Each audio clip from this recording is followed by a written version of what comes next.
नमस्कार। आप देख रहे हैं for all civil services concepts that matter. तो हम लोग कवर कर रहे हैं साल भर का पूरा करंट अफेयर्स 15 दिन के अंदर। ये हम कर रहे हैं घटना चक्र के दृष्टि करंट अफेयर्स के ईयरली एडिशन से, ईयरली मैगजीन से।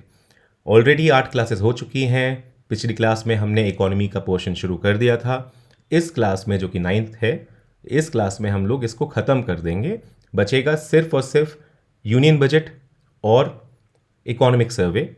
उसको भी हम कवर करेंगे, लेकिन अलग से एक छोटी सी क्लास में। वो सिर्फ 4 पन्नों में इस मैगजीन में दिया हुआ है, बट उसको भी हम कवर करेंगे। तो आइए शुरू करते हैं। शुरू करने से पहले आपको बता दूं, लिंक में डिस्क्रिप्शन में नीचे लिंक दिया हुआ है टेलीग्राम का। वहाँ पे आपको ये पीडीएफ्स मिल जाएंगे, जहाँ पे सितंबर 2025 तक के कुछ नोट्स भी यहाँ पर होंगे। ये आप एक्सेस कर सकते हैं। इस तरह से क्लिक करके भी इनको आप एक्सेस कर सकते हैं, कॉपी पेस्ट कर सकते हैं। ये एडिटेबल होते हैं। मैंने पीडीएफ गियर में बनाया है, तो आपको पीडीएफ गियर के ऐप में ही इसको खोल के एक्सेस करना होगा। तो आगे बढ़ते हैं। पहली खबर है यूनाइटेड नेशंस का सस्टेनेबल डेवलपमेंट गोल या एसडीजी इंडेक्स 2025 जून 2025 में इसको लॉन्च किया गया है, सस्टेनेबल डेवलपमेंट रिपोर्ट 2025 के साथ। और ये रिलीज़ करती है यूनाइटेड नेशन की एसडीएसएन, यानी United nation sustainable development solution network. इसमें बताया गया है कि कोई भी 17 एसडीजीज ट्रैक पे नहीं है to be fully achieved by 2030। ये बहुत इंपॉर्टेंट पॉइंट है। सिर्फ 17% of the SDG targets, 17% of the SDG targets progressing as planned. Okay, तो एसडीजी टारगेट देखिए, 17 एसडीजीज के बहुत सारे कंपोनेंट होते हैं, उसमें सब कंपोनेंट्स लेके हम टारगेट्स बनाते हैं, उनकी बात हो रही है। तो ये डिस्ट्रीब्यूटेड हैं अक्रॉस ऑल दी एसडीजीज, और सिर्फ 17 टारगेट्स ऐसे हैं जो कि प्रोग्रेसिंग एज प्लान्ड है। इंडिया पहली बार टॉप 100 में पोजीशन सिक्योर कर ली है इंडिया ने। अब इसकी रैंक हो गई है 99th आउट ऑफ 167 नेशंस। ऐसा पहली बार हुआ है, तो ये बहुत इंपॉर्टेंट है। की हाइलाइट्स देखते हैं। 193 में से 190 कंट्रीज ने ही यूएन की प्रेजेंट किया है नेशनल एसडीजी एक्शन प्लान। ठीक है, नेशनल एसडीजी एक्शन प्लान सिर्फ 193 में से 190 कंट्रीज ने किया है। 3 कंट्रीज ने नहीं किया है। वो 3 कंट्रीज हैं हैती, म्यांमार और यूनाइटेड स्टेट्स। म्यांमार और यूएस का आपको स्पेशली ध्यान रखना है।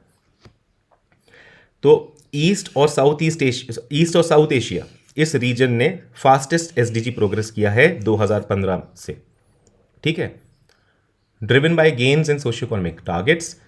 हाई परफॉर्मिंग कंट्रीज की बात करें तो Benin, Nepal, Peru, UAE, Uzbekistan, Costa Rica और सऊदी अरेबिया, ये हैं। टॉप रैंकर्स में है फिनलैंड लीड्स। नॉर्डिक कंट्रीज यहां पर भी लीड कर रहे हैं। Finland Leeds. 20 में से 19 देश, टॉप 20 में से 19 देश यूरोपियन कंट्रीज हैं। ठीक है, चाइना की रैंक है 49th। ग्लोबल एसडीजीज जो ऑफ ट्रैक हैं, तो हम देख लेते हैं कि कोई भी एसडीजी ऑन ट्रैक नहीं है 2030 तक पूरा होने के लिए।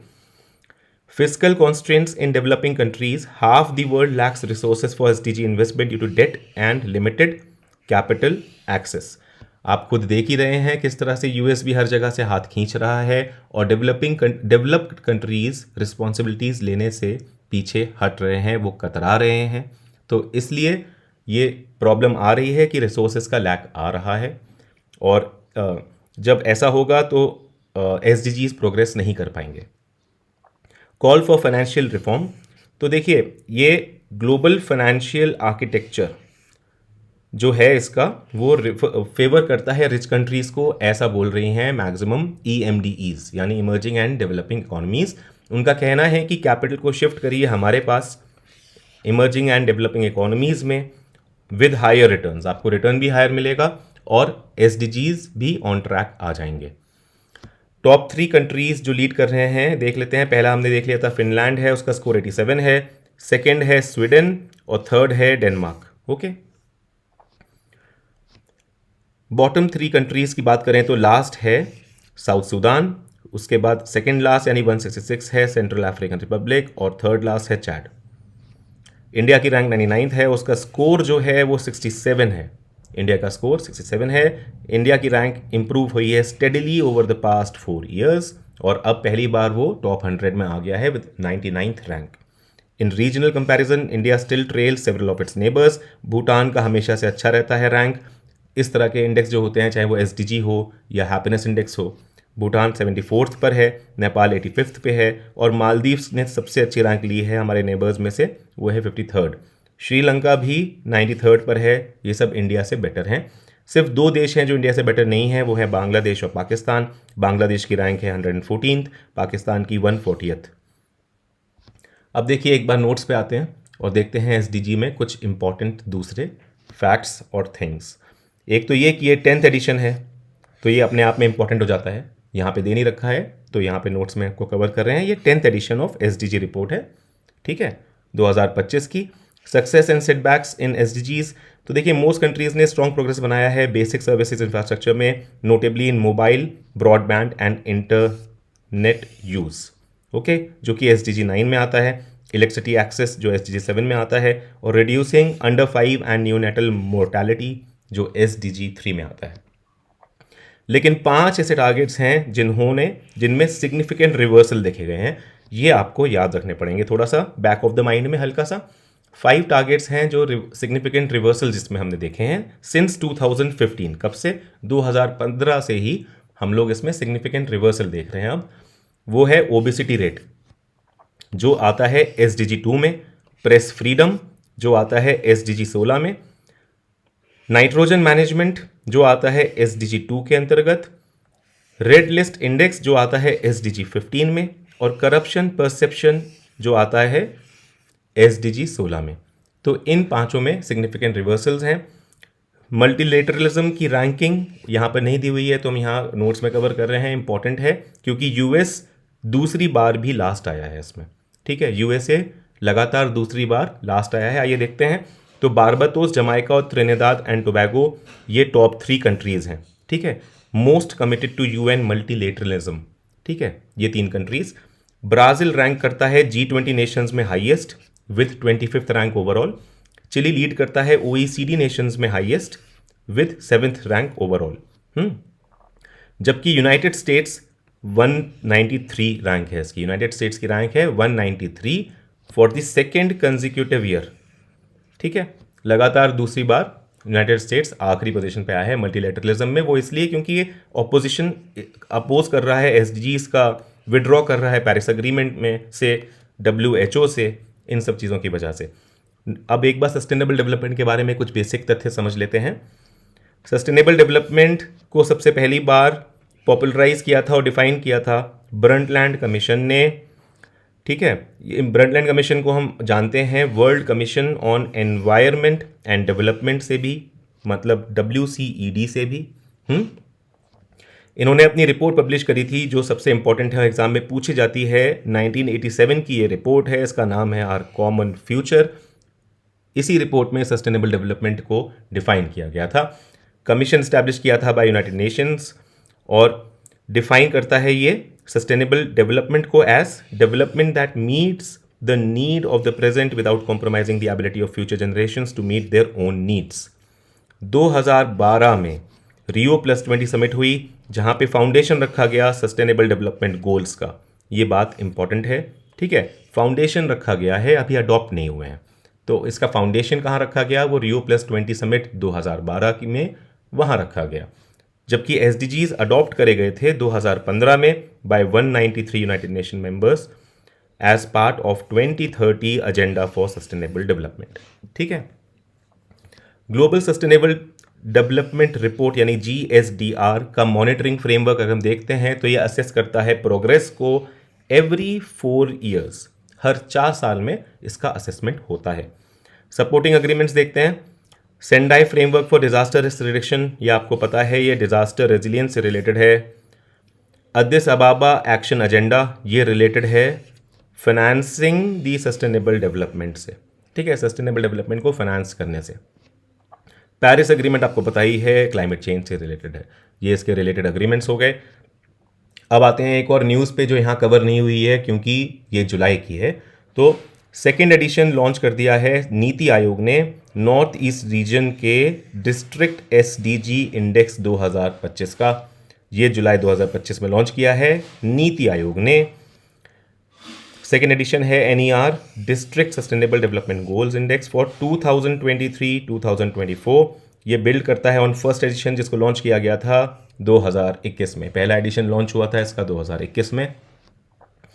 इसको डेवलप किया गया है collaboratively by NITI Aayog, ministry of DoNER यानी ministry of development of north east region, with technical support from United Nations development programme यानी UNDP। ठीक है, तो ये तीनों का कोलैबोरेशन है, नीति आयोग, मिनिस्ट्री ऑफ डोनर और UNDP। इंडेक्स कवर करता है 121 आउट ऑफ 131 डिस्ट्रिक्ट्स यानी 92% of districts north east reason के कवर करता है। नॉर्थ ईस्ट रीजन बोले तो 8 नॉर्थ ईस्टर्न स्टेट्स हैं, 8 नॉर्थ ईस्टर्न स्टेट्स हैं, सिक्किम को मिला के 8 नॉर्थ ईस्ट स्टेट्स हैं। Based on NITI Aayog's national SDG index methodology, the districts are rank into 4 categories. ठीक है, 4 कैटेगरीज वो आप जानते ही हैं नीति आयोग का जो है, achiever, front runner, performer and aspirant. ठीक है, अचीवर आप जानते हैं स्कोर 100 होता है, फ्रंट रनर 65 से 99 होता है। इसी तरह से फाइंडिंग्स देखते हैं, 85% ऑफ नॉर्थ ईस्ट रीजन के डिस्ट्रिक्ट्स फ्रंट रनर कैटेगरी में हैं अब, और ये पिछली बार के मुकाबले 62% से बेटर हुआ है। ठीक है, 62% से बेटर देखा गया है और डिस्ट्रिक्ट्स ऐड हो गई हैं, अब फ्रंट रनर में आ गई हैं। अब टोटल नॉर्थ ईस्ट रीजन के 8 स्टेट्स के 85% डिस्ट्रिक्ट्स फ्रंट रनर कैटेगरी में है, मतलब उनका स्कोर 65 to 99 के बीच है। All districts in Mizoram, Sikkim and Tripura, in 3 north east states की सारी डिस्ट्रिक्ट्स फ्रंट रनर स्टेटस में ही हैं। ठीक है, मिजोरम में जबकि हाईएस्ट स्कोरिंग डिस्ट्रिक्ट है जिसको कहते हैं हम नाहथियाल। आई होप कि मैं इसको सही प्रोनाउंस कर रहा हूँ, अगर कोई मिजोरम से है और मेरा प्रोनाउंसिएशन गलत हो तो उसके लिए माफ़ी। तो नाहथियाल कहते हैं इस डिस्ट्रिक्ट को, ये हाईएस्ट स्कोरिंग डिस्ट्रिक्ट है नॉर्थ ईस्ट रीजन की, और ये है मिजोरम में। मिजोरम लगातार सुर्खियों में इसलिए भी है क्योंकि वो फर्स्ट स्टेट था इंडिया का, बन गया था इंडिया का लास्ट ईयर, जिसने फंक्शनल लिटरेसी कंप्लीटली अचीव कर ली थी। ठीक है, फिर अरुणाचल प्रदेश में लोवेस्ट स्कोरिंग डिस्ट्रिक्ट है एंटायर रीजन में जिसका नाम है लोंगडिंग। सिक्किम में नैरोएस्ट रेंज है in terms off score of highest and lowest district. ठीक है, अब देखते हैं हम अगली खबर। वैसे तो देखिए SDG इंडिया इंडेक्स भी था, लेकिन वो 2024 के अर्ली में लॉन्च हुआ था और उसको हम नेशनल करंट अफेयर्स में पूरा कर चुके हैं, तो यहाँ पर उसको नहीं देखेंगे। नया वाला इंडेक्स उसका अभी और आया नहीं है, वो भी इंपॉर्टेंट रहेगा, जिसमें केरला उत्तराखंड नंबर 1 पे थे। नीति आयोग उसको पब्लिश करता है। खैर, अगली खबर है ग्लोबल एनर्जी इन्वेस्टमेंट रिपोर्ट 2025। इसको लॉन्च करता है, रिलीज करता है इंटरनेशनल एनर्जी एजेंसी यानी IEA। ये इस रिपोर्ट का 10वां एडिशन है। की हाइलाइट्स देखें तो 2025 में global clean energy investments are projected to reach 2.2 trillion. ठीक है, global clean energy investment 2.2 trillion हो जाएंगे। ये double the combined investment in oil, natural gas and coal है। ठीक है, IEA एम्फसाइज करता है कि हमें ट्रिपल करना चाहिए installed renewable capacity by 2030। IEA emphasise करता है कि क्या करना चाहिए, ट्रिपल करो इंस्टॉल्ड रीन्यूएबल कैपेसिटी 2030 तक। Annual investments need to be doubled, और एनुअल इन्वेस्टमेंट्स के लिए क्या होना चाहिए, डबल होने चाहिए ताकि ऐसा हो पाए। Road map aims to mobilize at least $1.3 trillion for low emission projects in developing economies like India by 2035।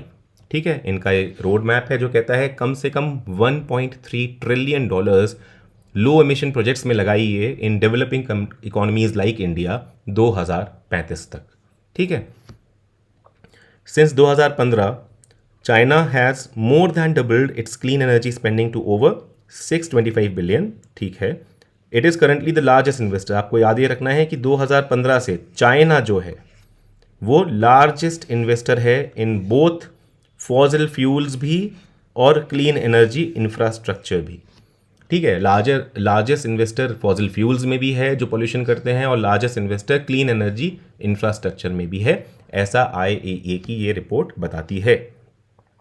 India की renewable power investment rose from $13 billion in 2015 to 37 billion in 2025। लगभग ट्रिपल हो गया है इन्वेस्टमेंट इंडिया का। ठीक है, fossil fuel investments also increased from $41 billion to $49 billion during the same period. ठीक है, तो कुछ हमारा इन्वेस्टमेंट फॉसिल फ्यूल में भी बढ़ा है इसी सेम पीरियड में 2015 से लेकर अभी तक. However investment in grids and storage have dropped. तो ये एक इंपॉर्टेंट पॉइंट है इंडिया के लिए. इंडिया का investment in grids and storage नीचे गिरा है from 31 billion to 25 billion between 2015 and 2025. ये वाला पॉइंट आप थोड़ा सा बैक ऑफ माइंड में रखिएगा. ग्रिड्स एंड स्टोरेज में नीचे गिरा है. Investment in nuclear and other clean energy sources grew from $1 billion 2015 to $6 billion in 2025. ठीक है, इंडिया का इन्वेस्टमेंट न्यूक्लियर में और दूसरी क्लीन एनर्जीज में भी बढ़ा है अब 6 गुना. ठीक है, 2015 से 2025 तक 6 गुना बढ़ा है. $1 बिलियन से $6 बिलियन हो गया है. करंट फिस्कल ईयर जो है उसमें $245 मिलियन कमिट किया गया है to nuclear projects aiming to raise capacity to 100 gigawatt by 2047. ये भारत का एम है न्यूक्लियर एनर्जी का. ठीक है, इसको हम ऐसा करेंगे कि 100 गीगावाट हो जाए 2047 से. ठीक है, अभी है 10 गीगावाट्स. ओके, तो 10 टाइम्स कर रहे हैं बाय 2047. ये आपको कैटेगरिकली याद रखना है टारगेट. अगली खबर है NTRS का 5th एडिशन रिलीज कर दिया है. 5th edition of NTRS national time release study. इसको जून 2025 में रिलीज किया है union minister for finance Shrimati Nirmala Sitharaman ने. और एक्चुअली NTRS आपका प्रोवाइड करता है क्वांटिटेटिव असेसमेंट कि किस तरह से एफिशिएंसी हो क्लियरेंस प्रोसेस की in terms of cargo release. ठीक है, तो वो है NTRS और इन्होंने ये रिलीज किया है during CBIC conclave which was held in Delhi. Okay, तो ये TRS is a performance measurement tool, provides a quantitative assessment. ठीक है, time taken for a cargo release helping to evaluate the efficiency of clearance process. 2019 से TRS conduct किया जा रहा है at 15 major locations including sea ports. ठीक है, जिसमें एयर कार्गो कॉम्प्लेक्सेस भी होंगे फिर उसके अलावा, और इनलैंड कंटेनर डिपोज भी होंगे ICDs, और इंटीग्रेटेड चेक पोस्ट यानी ICPs भी हैं. ठीक है, अब देख लीजिए इंपोर्ट सेगमेंट में एवरेज रिलीज टाइम डिक्लाइन हुआ है. ठीक है, इंपोर्ट सेगमेंट में एवरेज रिलीज टाइम हुआ है decline between 2023 and 2025 across sea ports. Sea ports में कितना हुआ है? लगभग 6 घंटे का डिक्लाइन हुआ है टाइम. ठीक है, फिर जो ACC हैं यानी एयर कार्गो कॉम्प्लेक्सेस, वहाँ पे हुए हैं लगभग 5 घंटे का डिक्लाइन. ICPs जो है इंटीग्रेटेड इनलैंड कंटेनर नहीं इंटीग्रेटेड चेक पोस्ट पे 18 घंटे का टाइम डिक्लाइन हुआ है, जो कि काफ़ी ज़्यादा अच्छा है. लेकिन ऑन द अदर हैंड ये सब पॉजिटिव के बावजूद एक ICDs है जो कि है इनलैंड कंटेनर डिपोज. यहाँ पर टाइम उल्टा हमने बढ़ता हुआ देखा है. तो बस आपको ये याद रखना है, इसमें आप इनलैंड कंटेनर डिपोज और ICPs में जो इंटीग्रेटेड चेक पोस्ट हैं उसमें कंफ्यूज नहीं होइएगा. इनलैंड कंटेनर डिपोज जो हैं ICDs, वहाँ पर टाइम बढ़ा है 12 घंटे का. Okay, performance against NTFAP 3.0 targets showed that 93.33% of import cargo at ICPs met the 48-hour target, followed by the air cargo complexes 55.03% within 24 hours. Seaports में 51.76%, ICDs में 43.7%. ठीक है, हालांकि इंपॉर्टेंट जो डेटा था वो ऊपर ये वाला था जिसमें आपको याद रखना है ICDs में इंक्रीज हुआ है 12 घंटे का टाइम. अब एक बार नोट्स पे आते हैं और देखते हैं क्या है इसमें. तो 5th एडिशन ऑफ NTRS, इसको प्रिपेयर किया है central board of indirect taxes and customs यानी CBIC ने, और रिपोर्ट असेस करती है speed at which the goods are cleared at ports across land, sea and air, thereby helping to boost India's logistics efficiency. तो एक statement में अगर बोलना हो तो ये है speed at which the goods are cleared at ports across land, sea and air. ठीक है, चाहे वो इंटीग्रेटेड पोस्ट हो, लैंड पोस्ट हो, या इनलैंड कंटेनर पोस्ट हो, ठीक है, या एयर कार्गो कंटेनर्स हो, जो भी हो, thereby helping to boost India's logistics efficiency. Report shows notable progress in cargo clearance times at key import gateways between 2023 and 25. Current status देखें तो इंडिया की रैंक क्या है? 38th है out of 139 countries in 2023 world bank का logistics performance index. ठीक है, latest यही था 2023 का वर्ल्ड बैंक का लॉजिस्टिक्स परफॉर्मेंस इंडेक्स में हम 38th थे। उसके ये हमने इम्प्रूव किया था 2018 से, जब हम 44th थे। 2030 का जो गोल है हमारा वो है to rank upon among top 25 nations in logistics sector. ठीक है, reducing logistics cost to less than 10% of GDP. ठीक है, ये हमारा 2030 तक का गोल है। ओके, अब देखिए वहाँ पे एंटी फैप 3.0 आपने देखा था, यहाँ देख लेते हैं। National trade facilitation action plan होता है एंटी फैप 3.0 2024 से 27 के लिए है। इसको लॉन्च किया था सीबीआईसी ने।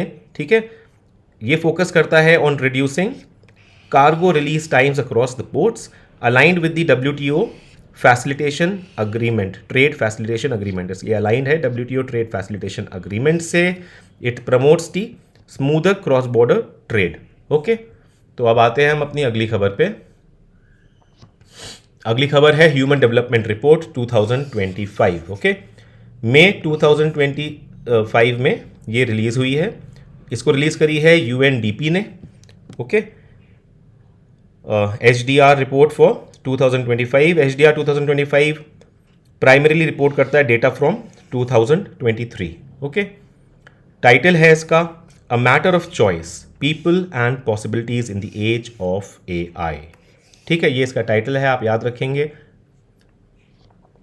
Global HDI saw it's smallest increase since 1990।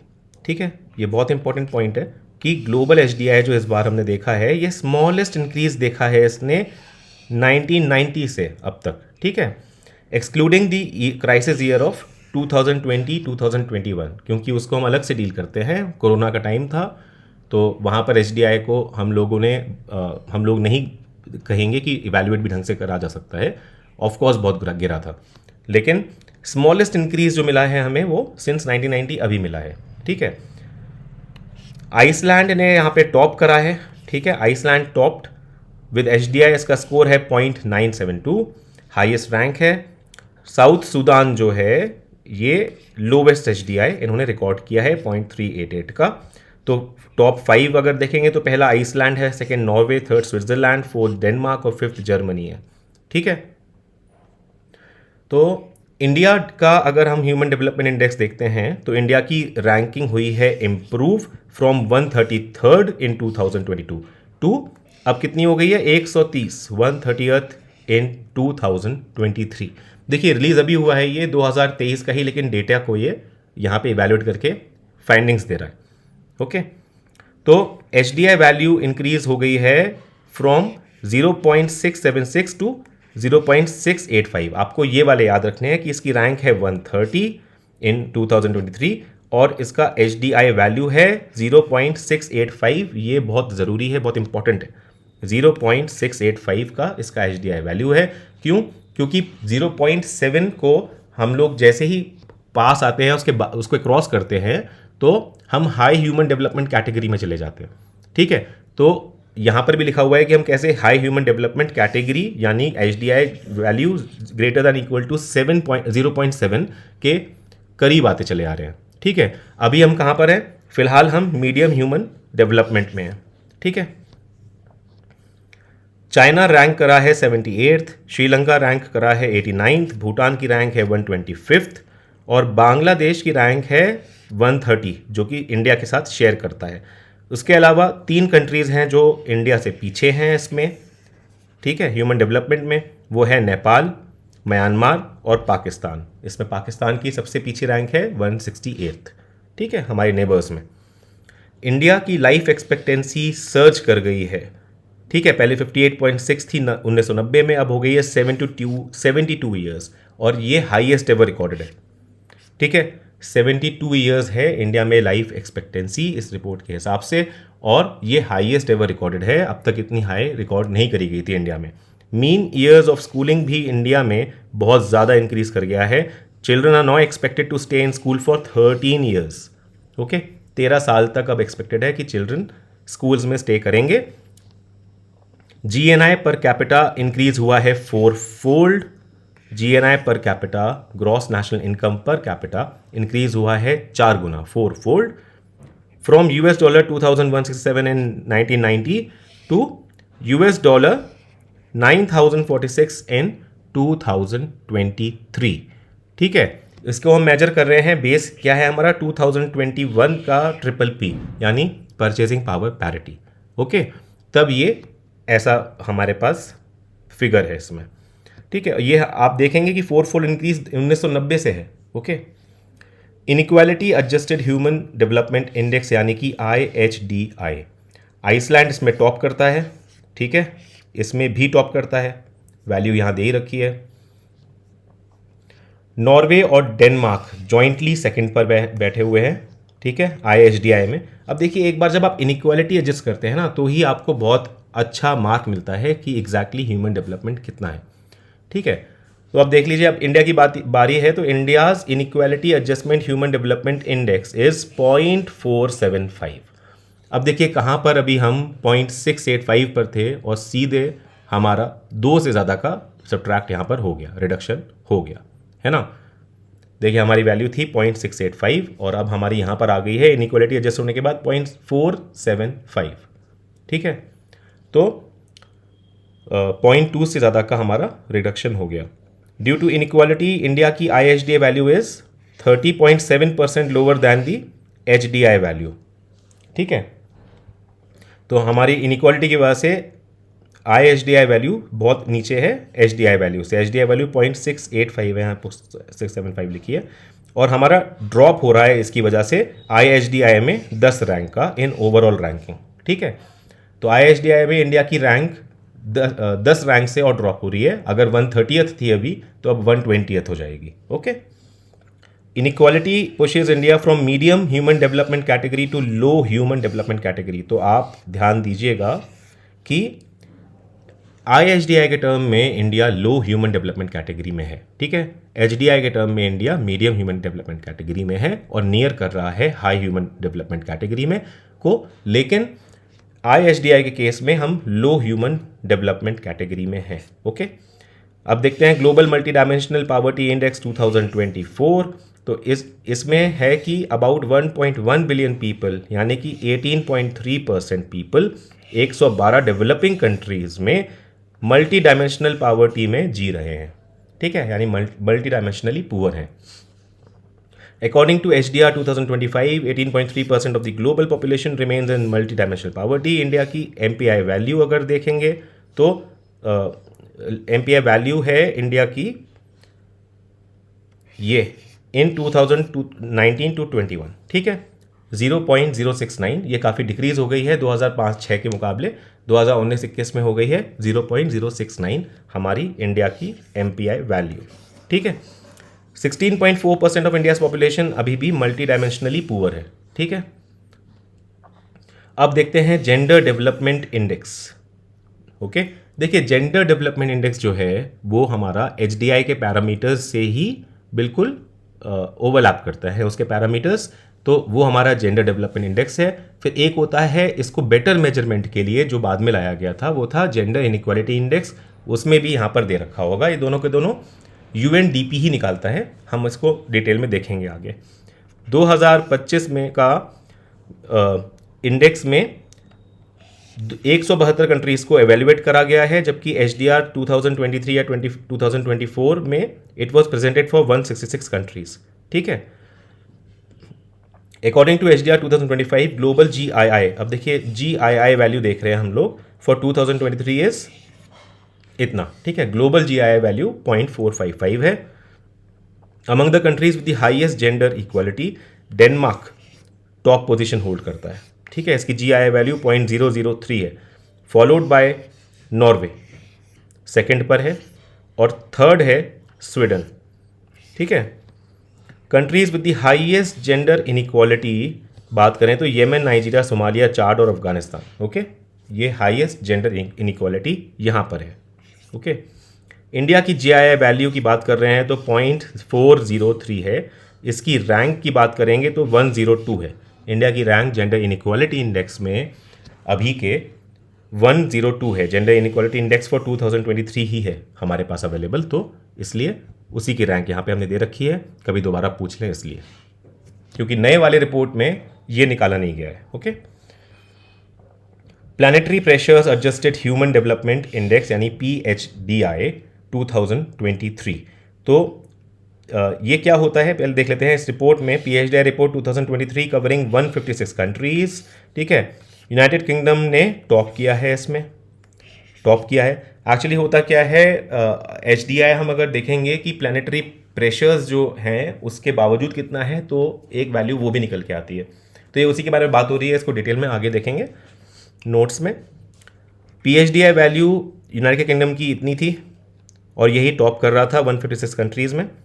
In 2023 India की PHDI वैल्यू थी 0.656 और ये रिफ्लेक्ट करता था 4.2 reduction compare to the its HDI value, ठीक है।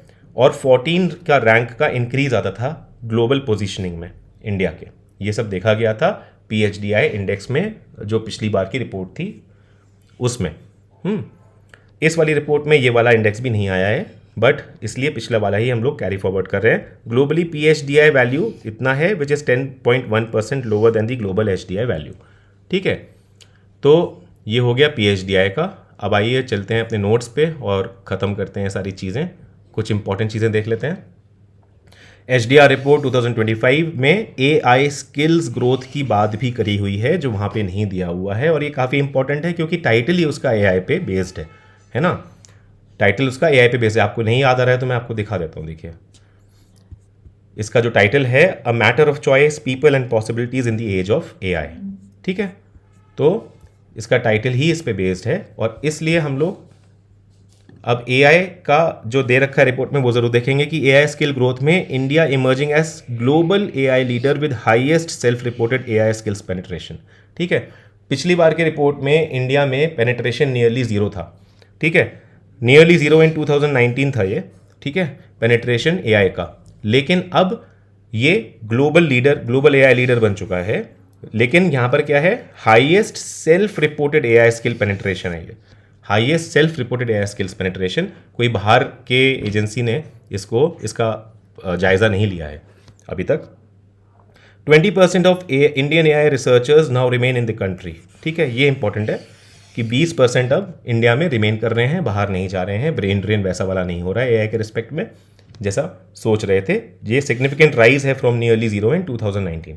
ओके, हरिओम तत्सत। सो अब हम लोग क्या देखेंगे, recent AI intervention by the government. देखिए जब HDR रिपोर्ट भी AI पे बेस्ड है, उसका टाइटल भी और सब कुछ, तो हम क्यों ना देख लें या ध्यान दें स्पेशली AI इंटरवेंशन जो गवर्नमेंट के हैं रीसेंट, और या वो जो कि इंपॉर्टेंट है, ठीक है। तो देखिए MuleHunter.ai दिसंबर 2024 में हमारे central bank reserve bank of India यानी RBI ने लॉन्च किया था। ये एक AI या मशीन लर्निंग बेस्ड मॉडल है, ठीक है। AI और मशीन लर्निंग बेस्ड मॉडल है जिसको MuleHunter.ai कहते हैं, to tackle the issue of mule accounts. क्या करेगा ये, इसका मेन पर्पस है to tackle the issue of mule accounts. देखिए म्यूल अकाउंट्स वो अकाउंट्स होते हैं, इस तरह के बैंक अकाउंट्स होते हैं जो इलीगली ऑपरेट करते हैं, उससे मनी का हेर फेर होता है और उसका पता लगा पाना मुश्किल होता है। तो ऐसे अकाउंट्स को आइडेंटिफाई करने के लिए MuleHunter.ai RBI लेके आया है दिसंबर 2024 में।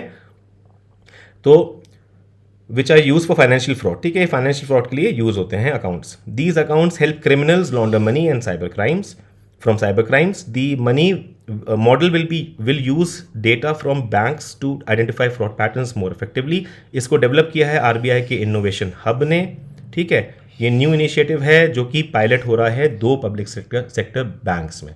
ओके, अब एक ये देखेंगे दिसंबर 2024 में ही कॉज इट फ्लोज लॉन्च हुआ था। कॉज इट फ्लोज बहुत इंपॉर्टेंट है। ये एक नया सिस्टम है जो कलेक्ट करता है हाइपर लोकल डेटा। कैसा डेटा, हाइपर लोकल डेटा, ठीक है, एक पर्टिकुलर जगह का data. A new system that collects hyper local data. कैसा डेटा, फॉर फ्लड फोरकास्ट, ठीक है। फ्लड फोरकास्ट का डेटा होगा और ये फ्लड प्रोन पेरियार और चालाकुडी रिवर बेसन में इसको इवैल्यूएट करेगा, या वहीं के लिए लॉन्च हुआ है इन केरला, ठीक है।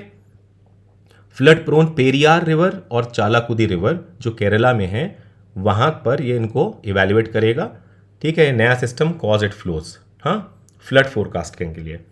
तो इसका फुल फॉर्म है community sourced impact based flood forecast and early warning system. ये प्रोजेक्ट रन बाय इक्विनॉक्ट है। इक्विनॉक्ट आप याद रखिएगा, एक Kochi based community source modelling solution provider है, ठीक है। इक्विनॉक्ट ये इसका नाम है जिसने लॉन्च किया है।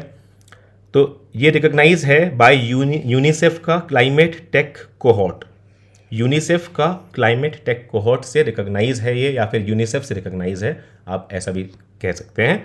It uses 100 rain gauges installed across Ernakulam, Idukki and Thrissur in Kerala. A fine example of hyper local weather forecasting है ये। अब देखिए सभासार AI पावर्ड टूल, ये अगस्त 2025 की न्यूज़ है, मिड अगस्त 2025 की न्यूज़ है, सभासार AI पावर्ड टूल, और इसलिए ये हो जाती है बहुत ज़्यादा इम्पॉर्टेंट। ओके, तो union ministry of Panchayati Raj ने इसको लॉन्च किया है। ये Sabhasaar AI tool auto generate करता है क्या? ऑटो जनरेट करता है क्या? Minutes of meeting, MOM, minutes of meeting from gram sabha videos and audio recording. देखिए होता क्या है, ग्राम सभा की जो भी मीटिंग्स होती हैं वहाँ पर क्या कुछ हुआ, किसको क्या रिस्पॉन्सिबिलिटी मिली, किसको किस रिस्पॉन्सिबिलिटी से हटाया, और क्या प्लान्स बने, वो सबका ब्यौरा हमारे पास होता है अभी तक वीडियो और ऑडियो रिकॉर्डिंग्स में। लेकिन उसको एक डॉक्यूमेंटेड फॉर्म में लाना, ये कर पाना ह्यूमनली थोड़ा सा डिफ़िकल्ट हो जाता है, और इसमें कई इनकन्सिस्टेंसीज होती हैं। तो इसलिए इसके बेटर डॉक्यूमेंटेशन के लिए इसके minutes of meeting better prepare हो पाएँ, उसके लिए सभासार एक AI पावर्ड टूल लाया गया है, जिसमें आप ग्राम सभा के वीडियो और ऑडियो रिकॉर्डिंग्स आप डालेंगे तो वो ऑटो जनरेट कर देगा मिनट्स ऑफ मीटिंग ग्राम सभा के। ठीक है, हम लोग देखिए कहाँ की बात कर रहे हैं, मिनिस्ट्री ऑफ पंचायती राज का है ये, हम लोग बात कर रहे हैं विलेज लेवल की। ठीक है, विलेज लेवल की बात कर रहे हैं, ये बहुत ज़रूरी न्यूज़ है इसलिए, और बहुत अच्छी न्यूज़ है। तो इसको इंटीग्रेट किया गया है भाषिनी प्लेटफॉर्म। देखिए जब विलेज लेवल की बात कर रहे हैं तो ऑब्वियसली अलग अलग ग्राम सभा, कितने विलेजेस हो जाते हैं भारत में, कितनी डिस्ट्रिक्ट, कितने स्टेट्स में, अलग अलग जगह अलग कल्चर है, अलग लैंग्वेजेस हैं। तो उसके लिए आपको यूज़ करना पड़ेगा भाषिनी प्लेटफॉर्म, ठीक है, जो कि प्रोवाइड करेगा multilingual transcription and translation in 13 languages. तो 13 इंडियन लैंग्वेजेस में ये ट्रांसक्रिप्शन और ट्रांसलेशन प्रोवाइड करता है भाषिनी प्लेटफॉर्म। ये इंटीग्रेटेड है इसमें, ठीक है, इसमें इंक्लूडिंग हिंदी एंड इंग्लिश भी है। It was first rolled out in Tripura, ये आपको याद रखना है, सबसे पहले इसको रोल आउट किया गया है त्रिपुरा में। ओके, और ये आएगा, ये बहुत इंपॉर्टेंट है। भाषिनी 2022 में लॉन्च हुआ था जुलाई में, ठीक है। भाषिनी इंडिया का AI powered language translation platform है, लैंग्वेज ट्रांसलेशन प्लेटफॉर्म है, जो डिज़ाइन किया गया है to facilitate seamless communication and internet accessibility in 22 Indian languages. तो देखिए कितनी इंडियन लैंग्वेजेस में करता है ये आप याद रखिएगा, ये पूछा जा सकता है। 22 इंडियन लैंग्वेजेस में इंटरनेट एक्सेसिबिलिटी और सीमलेस कम्युनिकेशन को ये फैसिलिटेट करता है, ठीक है। It uses voice based technology, ठीक है, वॉइस बेस्ड टेक्नोलॉजी ये यूज़ करता है to overcome language barriers and promote digital inclusivity. इसको डेवलप किया है डिजिटल इंडिया भाषिनी डिवीजन यानी DIBD ने, जो आता है ministry of electronics and information technology यानी MeitY के अंडर, ठीक है। फीचर्स इसके हैं real time translation, speech to text, real time translation तो है ही, बाकी स्पीच टू टेक्स्ट है, आपने देखा ही वहाँ पे वॉइस बेस्ड टेक्नोलॉजी यूज़ करता है, आप बोलेंगे ये उसको टेक्स्ट में कन्वर्ट करेगा। उसके अलावा ये टेक्स्ट टू स्पीच भी है, ठीक है, आप जो लिखेंगे उसको ये स्पीच में ऑटोमेटेड वॉइस में कन्वर्ट करेगा। फिर ये वॉइस टू वॉइस ट्रांसलेशन भी है, आप जो बोलेंगे डायरेक्टली बिना किसी टेक्स्ट के वो वापस आपके पास रिप्लाई आएगा, या ट्रांसलेटेड वे में, ठीक है, जिस भी ट्रांसलेशन में आप चाहें लैंग्वेज में आप चाहें। Integration with government platforms like CM helpline, E-विधान एंड E-डिस्ट्रिक्ट्स, इनसे भी इसको इंटीग्रेट कर दिया गया है। और लगातार इसका लेटेस्ट न्यूज़ जो भी आती रहती हैं अखबारों में, आप देखेंगे किसी न किसी से भाषिनी का इंटीग्रेशन की न्यूज़ आती रहती है कि अब यहाँ पे इंटीग्रेट कर दिया गया है, यहाँ पर भी कर दिया गया है, जो ज़रूरी भी है। तो क्राउड सोर्सिंग इनिशिएटिव्स की बात करें तो सुनो इंडिया, लिखो इंडिया, बोलो इंडिया, देखो इंडिया, ये पब्लिक के कंट्रीब्यूशन के लिए क्राउड सोर्सिंग इनिशिएटिव हैं। इसमें नोट त्रिपुरा पहला नॉर्थ ईस्ट स्टेट बना है to sign MOU with Bhashini in 2025। ठीक है, देखिए रिसेंट की न्यूज़ है, त्रिपुरा बना है पहला नॉर्थ ईस्ट स्टेट, पहला स्टेट नहीं है। ठीक है, पहला स्टेट की ज़रूरत भी नहीं है, अब पुरानी बात हो गई है। पहला नॉर्थ ईस्ट स्टेट लेकिन त्रिपुरा बना है, जिसने MOU साइन किया है भाषिनी के साथ 2025 में। ओके, तो Bhashini was effectively used to organise Mahakumbh in 2025 also. ये बहुत इंपॉर्टेंट है, आपको पता होना चाहिए कि भाषिनी का यूज़ करा है महाकुंभ में 2025 में, जहाँ दुनिया भर से लोग आ रहे थे और वहाँ अलग अलग लैंग्वेजेस में आपको मॉडल की ज़रूरत पड़ रही थी। और इसलिए हम लोगों ने एक कुंभ सहायक चैटबॉट भी यूज़ किया था। यहाँ पर एक कुंभ सहायक चैटबॉट भी यूज़ किया था। अब ये सहायक में सहा और AI और यक करके ऐसे लिखा हुआ है, ठीक है, ताकि पता चले कि AI से रिलेटेड है। तो ये AI powered multilingual voice enabled chatbot है, जो कि डिज़ाइंड है to assist millions of visitors during Mahakumbh 2025। ठीक है, ये बॉट पावर्ड है by cutting edge AI technologies जैसे लामा LLM। ठीक है, LLM होता है लार्ज लैंग्वेज मॉडल्स, जैसे ChatGPT से लेके बहुत सारे ऐसे हैं जो कि लार्ज लैंग्वेज मॉडल्स पे आधारित हैं। इंडिया अर्बन डेटा एक्सचेंज, ये अब के टाइम में अब इतना इंपॉर्टेंट नहीं रहेगा, लेकिन फिर भी एक इंपॉर्टेंट पार्ट है जो आपको पता होना चाहिए। India urban data exchange IUDX है, ये डेवलप किया गया है in partnership between smart cities mission and Indian institute of science Bengaluru. देखिए 2022 का इनिशिएटिव ये, ठीक है, ये 2022 में डेवलप किया गया था। तो IISc बेंगलुरु और स्मार्ट सिटीज़ मिशन के उससे कोलैबोरेशन से। It serves as a seamless interface for data providers and data users, including urban local bodies, to share, request and access data sets related to cities, urban governance and urban service delivery। ये एक open source software platform है। ठीक है, तो ये important इसलिए है क्योंकि डेटा सेट्स के बिना अर्बन गवर्नेंस नहीं हो सकता है। अर्बन एरिया में डेटा सेट्स अगर हों आपके पास, प्रॉपर सही डेटा सेट्स हों, तो उनकी हेल्प से आप गवर्नेंस को मल्टी फोल्ड इंक्रीज कर सकते हैं। इसके एविडेंस भी बहुत हैं ग्लोबली, तो इसलिए ये बहुत अच्छा स्टेप है। It's a step in the right direction. India urban data exchange. खैर, जेंडर रिलेटेड डेवलपमेंट इंडेक्स की बात अगर हम करेंगे तो GDI, इसको इंट्रोड्यूस किया गया था 1995 के ह्यूमन डेवलपमेंट रिपोर्ट में, जो हमने पीछे पढ़ा था अभी GII और GDI। तो GDI पहले देख रहे हैं, 1995 ह्यूमन डेवलपमेंट रिपोर्ट में से इंट्रोड्यूस किया गया था। GDI मेजर करता है gender gaps in human development achievements by adjusting the human development index to account for inequalities between men and women in. तो ये क्या देखता है? Inequalities between men and women in वही 3 चीज़ें जो कि HDR रिपोर्ट में खुद भी फैक्टर्स हैं, health, education and control over economic resources. ठीक है, इनमें ये देखता है GDI। जबकि जेंडर इनइक्वालिटी इंडेक्स कब लॉन्च हुआ था और क्या देखता है? ये हुआ था 2010 की ह्यूमन डेवलपमेंट रिपोर्ट में लॉन्च। ओके, ये इंट्रोड्यूस किया गया था as an experimental index to remedy the shortcomings of GDI। ठीक है, it measures the loss of human development. ये क्या मेजर करता है? Loss of human development due to gender inequality. ये 3 की डायमेंशन यूज करता है इसको मेजर करने के लिए। क्या? Reproductive health, empowerment and labour market participation. ठीक है, ये सब विमेन से रिलेटेड हैं तीनों इंडेक्स, तीनों ही पैरामीटर्स या dimensions, reproductive health, women empowerment and labour market participation of women. ठीक है, या female labour market participation. GII is a composite index and is not directly interpreted as a loss of HDI। ठीक है, ये आपको याद रखना पड़ेगा। GII एक कॉम्पोजिट इंडेक्स है, इसको डायरेक्टली इंटरप्रेट नहीं कर सकते हैं as a loss of HDI, but as a stand alone measure of gender disparity. इसके लिए आप डायरेक्टली इसको इंटरप्रेट कर सकते हैं कि ये एक स्टैंड अलोन मेजर है ऑफ जेंडर डिस्पैरिटी, कि यहाँ पर इतनी जेंडर डिस्पैरिटी है। अब एक और देखते हैं, जब जेंडर की बात आ रही है, जिससे आपको कन्फ्यूजन ना हो GII, GDI और ये जेंडर गैप रिपोर्ट में। ठीक है, तो देखिए एक ग्लोबल जेंडर गैप इंडेक्स निकलता है। ठीक है, 2025 में भी ये निकला है, तो ये इंपॉर्टेंट आपको पता होना चाहिए। इसको निकालता है WEF यानी वर्ल्ड इकोनॉमिक फोरम। ओके, तो देख लेते हैं 2025 का जो ग्लोबल जेंडर गैप रिपोर्ट 2025 घटना चक्र में मिस करी हुई है या फिर एक्चुअली ये बाद में ही आया है, तो इसलिए मिस करिए। इंडिया की रैंक है 131st out of 148 countries.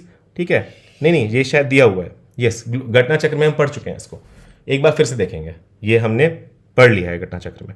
131 out of 148 countries है ग्लोबल जेंडर गैप रिपोर्ट 2025 में, इसको निकालता है वर्ल्ड इकोनॉमिक फोरम। तो डाउन फ्रॉम 129 थी 2024, ठीक है। तो हमारी रैंक यहाँ पे हुई है डाउन, पहले 129 थी 2024 में, अब यहाँ पर हो गई 131 with gender parity score of 64.1%। Report comprehensively evaluate करती है gender parity across 148 countries. Global gender gap index publish होता है annually since 2006, measuring countries progress in closing gender gaps across 4 की डायमेंशंस। कौन से हैं वो की dimension? Economic partnership and opportunity, education attainment, health and survival, political empowerment. Okay, her dimension score करी जाती है फ्रॉम 0 to 1, ठीक है, जहां 1 रिप्रेजेंट करता है फुल जेंडर पैरिटी, ठीक है, जबकि 0 डिनोट करता है कंप्लीट इनइक्वालिटी। इंडिया ने शो करे हैं गेन्स इन इकोनॉमिक पार्टिसिपेशन, ठीक है, ये आपको याद रखना है। 2025 की रिपोर्ट में इंडिया ने शो करा है गेन, लॉस नहीं, इन इकोनॉमिक पार्टिसिपेशन, लेकिन ठीक है 40.7% with improvement in income parity and education attainment at a high 97.1%, ठीक है, एजुकेशनल अटेनमेंट भी हमारा हाई हो गया है, indicating near parity in literacy and tertiary education enrolment, ठीक है। Health and survival improved, health and survival भी हमारा इंप्रूव हुआ है with better sex ratio and life expectancy, लेकिन हमारा क्या गिरा है ये आपको याद रखना है, ये आ सकता है। पॉलिटिकल एम्पावरमेंट हमारा गिरा है, आपको इससे रिलेट करना है कि लोकसभा में भी हम लोगों का जो है मिनिस्ट्रियल रिप्रेजेंटेशन फीमेल में नीचे गया है, 14.7 से 13.8 आ गया है, ठीक है।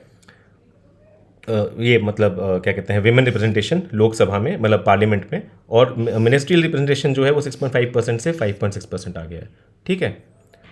पॉलिटिकल एम्पावरमेंट हमारा गिरा है 0.6 पॉइंट से, ठीक है। बांग्लादेश साउथ एशिया का टॉप परफॉर्मर है, ओके, ये राइज करा है 75 places to 24th rank globally. कितनी रैंक है बांग्लादेश की? 24th है ग्लोबली, और 75 प्लेसेस का इसका राइज है। टॉप 5 कंट्रीज़ की बात कर रहे हैं ग्लोबल जेंडर गैप इंडेक्स में, तो वो है आइसलैंड, ठीक है, जो कि 16th कंसेक्यूटिव ईयर के लिए फर्स्ट टॉप पर है। फिर Finland, Norway, UK and New Zealand. Global gender gap close है by 60 has closed by 68.8%, marking the strongest post sorry COVID-19 pandemic progress, yet full parity is still 123 years away at the current rate। अगर यही rate रहा तो 123 साल हमें और लगेंगे complete parity के लिए, ठीक है। फिर अब देख लेते हैं जो ह्यूमन डेवलपमेंट रिपोर्ट में प्लानिटरी प्रेशर एडजस्टेड HDI की बात हुई थी। PHDI है level of human development adjusted by carbon dioxide emissions पर पर्सन होता है, ठीक है, वो भी प्रोडक्शन बेस्ड, ठीक है, production based and material footprint per capita to account for excessive human pressure on the planet, ठीक है। इन एन आइडल सिनेरियो क्या होगा, जहां पर कोई प्रेशर नहीं होगा प्लानट पे, वहां पर PHDI और HDI इक्वल होंगे, तो ये आपको याद रखना है अगर इन केस आया। वैसे अब पुराने साल का हो गया है। एक आइडल सिनेरियो में जहां पर कोई प्रेशर नहीं हो प्लैनेट पे, वहां PHDI की वैल्यू HDI के बराबर आ जाएगी, इसलिए, ठीक है। हाउएवर जैसे प्रेशर इंक्रीज करता है PHDI fall below the HDI। In this sense PHDI measures the level of human development when planetary pressures are considered. तो PHDI डिस्काउंट करता है क्या? HDI for pressure on the planet to reflect a concern for intergenerational inequality, ठीक है। अब देखिए ये intergenerational inequality दूसरे टर्म्स में है, इकोनॉमिक टर्म्स में नहीं है, ठीक है, कार्बन डाइऑक्साइड मटेरियल फुटप्रिंट के टर्म्स में है, ठीक है, जबकि similar to it is similar to inequality adjusted HDI, ठीक है, यानी IHDI के सिमिलर है, जबकि हम बात करें कि ये concern it is motivated by a concern for intergenerational inequality. IHDI भी जिस तरह से इंटरजेनरेशनल इनइक्वालिटी के लिए मोटिवेटेड है, हालांकि वहाँ पर वो मोटिवेटेड है इंटरजेनरेशनल इनइक्वालिटी के लिए दूसरी चीज़ों में, ठीक है, उसके फैक्टर्स अलग हैं, खासकर इनकम होता है ना। खैर, it is computed as product of PHDI जो है वो कंप्यूट किया जाता है as a product of HDI and 1 minus index of planetary pressures, जहाँ 1 minus index of planetary pressures can be seen as the adjustment factor, ठीक है। अगली खबर है पंचायत एडवांसमेंट इंडेक्स यानी कि पाई। Okay, ministry of Panchayati Raj ने इसको लॉन्च किया है। ये फर्स्ट एवर पाई इंडेक्स है, यानी पंचायत एडवांसमेंट इंडेक्स है। ये पावरफुल टूल है जो ट्रैक करेगा over 2.5 lakh gram panchayat across India की प्रोग्रेस को। ठीक है, index is aligned with localisation of sustainable development goals यानी LSDGs। ठीक है, और ये डिज़ाइन है to promote evidence based planning at grass root level. Okay, सबसे ज़्यादा इंपॉर्टेंस इस चीज़ का होता है कि एविडेंस बेस्ड प्लानिंग हो ग्रास रूट लेवल्स पे, उससे आउटकम्स भी हमारे काफ़ी हद तक शॉर्ट अच्छे आएंगे। और localisation of sustainable development goals इसलिए ज़्यादा इंपॉर्टेंट हैं। इनिशिएटिव एम करता है to empower panchayat to identify development gaps and make targeted intervention. देखिए, आप टारगेटेड इंटरवेंशंस कर पाएंगे और उसी की ज़रूरत होती है। जब तक आपके टारगेटेड नहीं होंगे इंटरवेंशन, तब तक आपके जो एफर्ट्स हैं वो कहीं ना कहीं पे स्कैटर्ड होंगे और उसका आउटकम अच्छा नहीं आएगा, क्लियर आउटकम नहीं आएगा। PAI measures progress across 9 LSDG themes जो कंटेक्चुअलाइज करती हैं the global SDGs for rural India. ठीक है, ये ग्लोबल SDGs को रूरल इंडिया के लिए कंटेक्चुअलाइज करते हैं। अब 9 LSDG थीम देख लेते हैं। Poverty free and enhance livelihoods in panchayat, healthy panchayat, child friendly panchayat, water sufficient panchayat, green and clean panchayat, panchayat and self sufficient infrastructure, socially just and socially secured panchayat, panchayat with good governance and women friendly panchayat. ठीक है, इनको एक बार अच्छे से पढ़ के अपने मन में थोड़ा सा डाल लीजिएगा। कभी आ जाता है विमेन फ्रेंडली पंचायत होना चाहिए, तो आपको लगेगा है कि नहीं है, गुड गवर्नेंस तो होना ही चाहिए। सोशली जस्ट, सोशली सिक्योर्ड, थोड़ा सा लगता है कि पता नहीं सोशली सिक्योर्ड का मतलब क्या है, तो इसलिए पढ़ लीजिएगा ठीक से। परफॉर्मेंस कैटेगरीज और मेथोडोलॉजी की बात करते हैं तो इसको हमेशा की तरह जैसे नीति आयोग करता है achiever, front runner, performer, aspirant और बिगिनर में कैटेगराइज, वैसे ही पाए स्कोर्स को हम इन कैटेगरीज में कैटेगराइज करते हैं। लेकिन यहाँ पे ध्यान दीजिएगा, यहाँ पे अचीवर 100 नहीं है। ठीक है, यहाँ पे अचीवर तब होगा जब उसका स्कोर 90 प्लस होगा। ग्राम पंचायत का स्कोर अगर 90 प्लस होगा तो वो क्या हो जाएगी, अचीवर। ये आप याद रखेंगे, ये ऐसा नहीं वहाँ पे 100 करके आ जाए। अगर आ जाए तो फ्रंट रनर होगा 75 to 90, परफॉर्मर होगा 60 to 75, एस्पिरेंट होगा 40 to below 60 एंड बिगिनर होगा बिलो 40। तो ये सब कुछ ठीक है, फ्रंट रनर और अचीवर में यहाँ पर वो कर रखा है, तो आप ध्यान देंगे। No gram panchayat has achieved the achiever status yet. ठीक है, कोई भी ग्राम पंचायत नहीं अचीवर में। Index uses 435 unique local indicators, जिसमें 331 मैंडेटरी हैं और 104 ऑप्शनल इंडिकेटर्स हैं, और 566 यूनिक डेटा पॉइंट्स यूज़ करता है। ये अलाइंड है किससे, ये याद रखिएगा आप, नेशनल इंडिकेटर फ्रेमवर्क से, यानी NIF से, by MOSPI। Okay, ministry of statistics and programme implementation. Data collection और validation out of 2,55,699 total gram panchayat. अब कितनों ने सबमिट करा है वैलिडेटेड डेटा, 2,16,285 ग्राम पंचायत। बहुतों ने करा है, लेकिन कई है क्या है जिन्होंने नहीं किया है ऐसा डेटा जो कि वैलिडेटेड है, इसलिए उनका यहाँ पे इवैल्यूएशन नहीं हो पाएगा। ठीक है, remaining 11,712 gram panchayat from Meghalaya, Nagaland, Goa, Puducherry and west Bengal were excluded due to pending validation. Okay, तो PAI data is hosted on dedicated multilingual portal. एक मल्टीलिंगुअल पोर्टल पे डेडिकेटेडली जो इसके लिए है वहाँ पर ये होस्टेड है डेटा। ये एनेबल करता है panchayat to enter and monitor and manage their developmental metrics. अब देखिए, फुल अचीवर कोई भी नहीं है। ठीक है, फ्रंट रनर में 699 ग्राम पंचायत हैं सिर्फ, समझ रहे हैं, 2 लाख से ऊपर ग्राम पंचायत में से ओनली 699 ग्राम पंचायत, मतलब 0.3% of gram panchayat are front runners. Okay, performers में 77,298 ग्राम पंचायत हैं, मतलब 35.8%। एस्पिरेंट्स में 61.2% ग्राम पंचायत हैं, मतलब सबसे ज़्यादा ग्राम पंचायत एस्पिरेंट्स में हैं, ये आपको देखना है। ठीक है, सबसे ज़्यादा कहाँ है, एस्पिरेंट्स में है। बिगिनर में 2.7% है। तो अब देख लेते हैं कि सबसे ज़्यादा जो ग्राम पंचायत टॉप फ्रंट रनर वाली हैं वो कौन से स्टेट में है, वो है गुजरात में। ठीक है, फ्रंट रनर वाली जो 699 ग्राम पंचायत है उनमें सबसे ज़्यादा ग्राम पंचायत 346 ग्राम पंचायत ऐसी हैं जो फ्रंट रनर की गुजरात में ही हैं, और 270 तेलंगाना में है। ठीक है, आउट ऑफ 699 में से। तो ऐसे ही हो रहा है लगभग। खैर, फ्रंट रनर में ये 2 स्टेट हैं जो लीडिंग हैं, गुजरात और तेलंगाना, आपको ये याद रखना है, और सबसे ज़्यादा गुजरात में है। ठीक है, हाई नंबर ऑफ परफॉर्मर्स, वो कौन से स्टेट्स हैं जहाँ पे परफॉर्मर्स वाली ग्राम पंचायत सबसे ज़्यादा हैं, तो आपको यहाँ याद रखना है गुजरात। ठीक है, मेनली गुजरात है, फिर महाराष्ट्र भी है, लेकिन गुजरात का आप याद रखिए फर्स्ट, और फिफ्थ याद रखिए, फिफ्थ पे उत्तर प्रदेश है। ठीक है, उत्तर प्रदेश में सबसे ज़्यादा अगर देखें तो परफॉर्मर्स वाली ग्राम पंचायत 5वें नंबर पे है उस पोजीशन में। ठीक है, और एस्पिरेंट्स की बात हमें करनी नहीं चाहिए यहाँ पे, कोई बात नहीं। Record production of mining, next खबर है, record production of mining in financial year 24-25। ठीक है, तो इंडिया के माइनिंग सेक्टर ने विटनेस किया है रिकॉर्ड प्रोडक्शन बहुत सारी चीज़ों में। देख लेते हैं, मई 2025 की ये न्यूज़ है, जो कि मिनिस्ट्री ऑफ माइंस का डेटा है। ये प्रोविजनल डेटा है।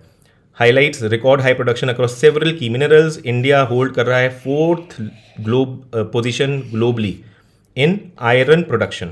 ठीक है, तो आयरन ओर प्रोडक्शन में इंडिया की है ग्लोबली 4th पोजीशन। इंडिया की है 2nd लार्जेस्ट एल्यूमिनियम प्रोड्यूसर। ठीक है, 2nd पोजीशन है ग्लोबली इन एल्यूमिनियम प्रोडक्शन इंडिया की।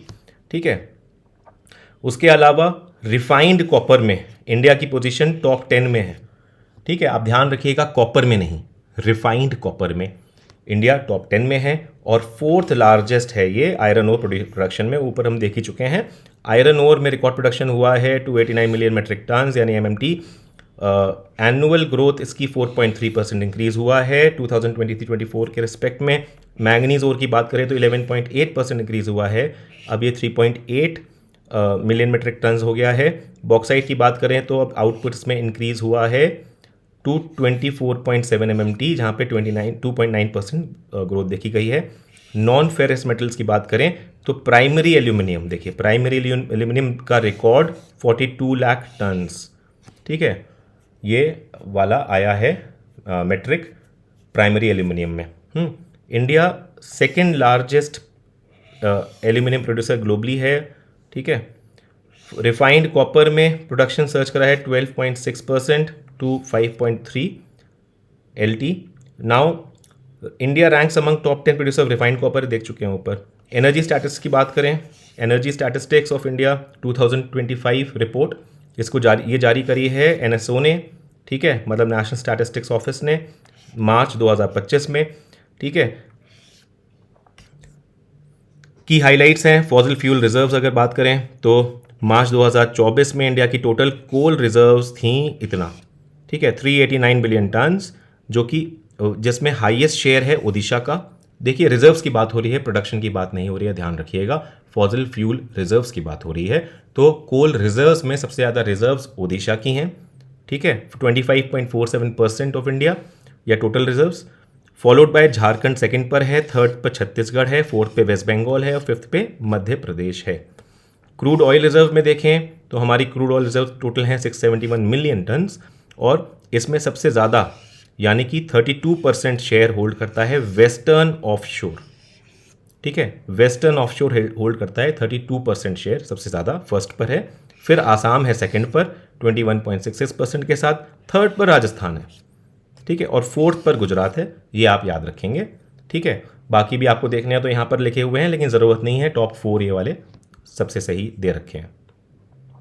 नेचुरल गैस रिजर्व्स हमारे पास इतनी BCM यानी बिलियन क्यूबिक मीटर्स हैं। ठीक है, 1094, और सबसे ज़्यादा इसमें हाईएस्ट शेयर है वेस्टर्न ऑफशोर का ही, जो कि लगभग 32%, आप मान लीजिए पहले की तरह जो ऑयल में था वैसे ही यहाँ पर है। ठीक है, 2nd पर यहाँ पे ईस्टर्न ऑफशोर है, और 3rd पर आसाम है। ठीक है, जबकि ऑयल में आसाम 2nd पर था और यहाँ पर 3rd पर है।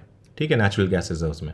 रीन्यूएबल एनर्जी पोटेंशियल की बात करेंगे, रीन्यूएबल एनर्जी पोटेंशियल राइज करी है टू एन इम्प्रेसिव 21,09,655 मेगावाट, या फिर आप इसको ये कह सकते हैं 2100 लगभग गीगावाट। ओके,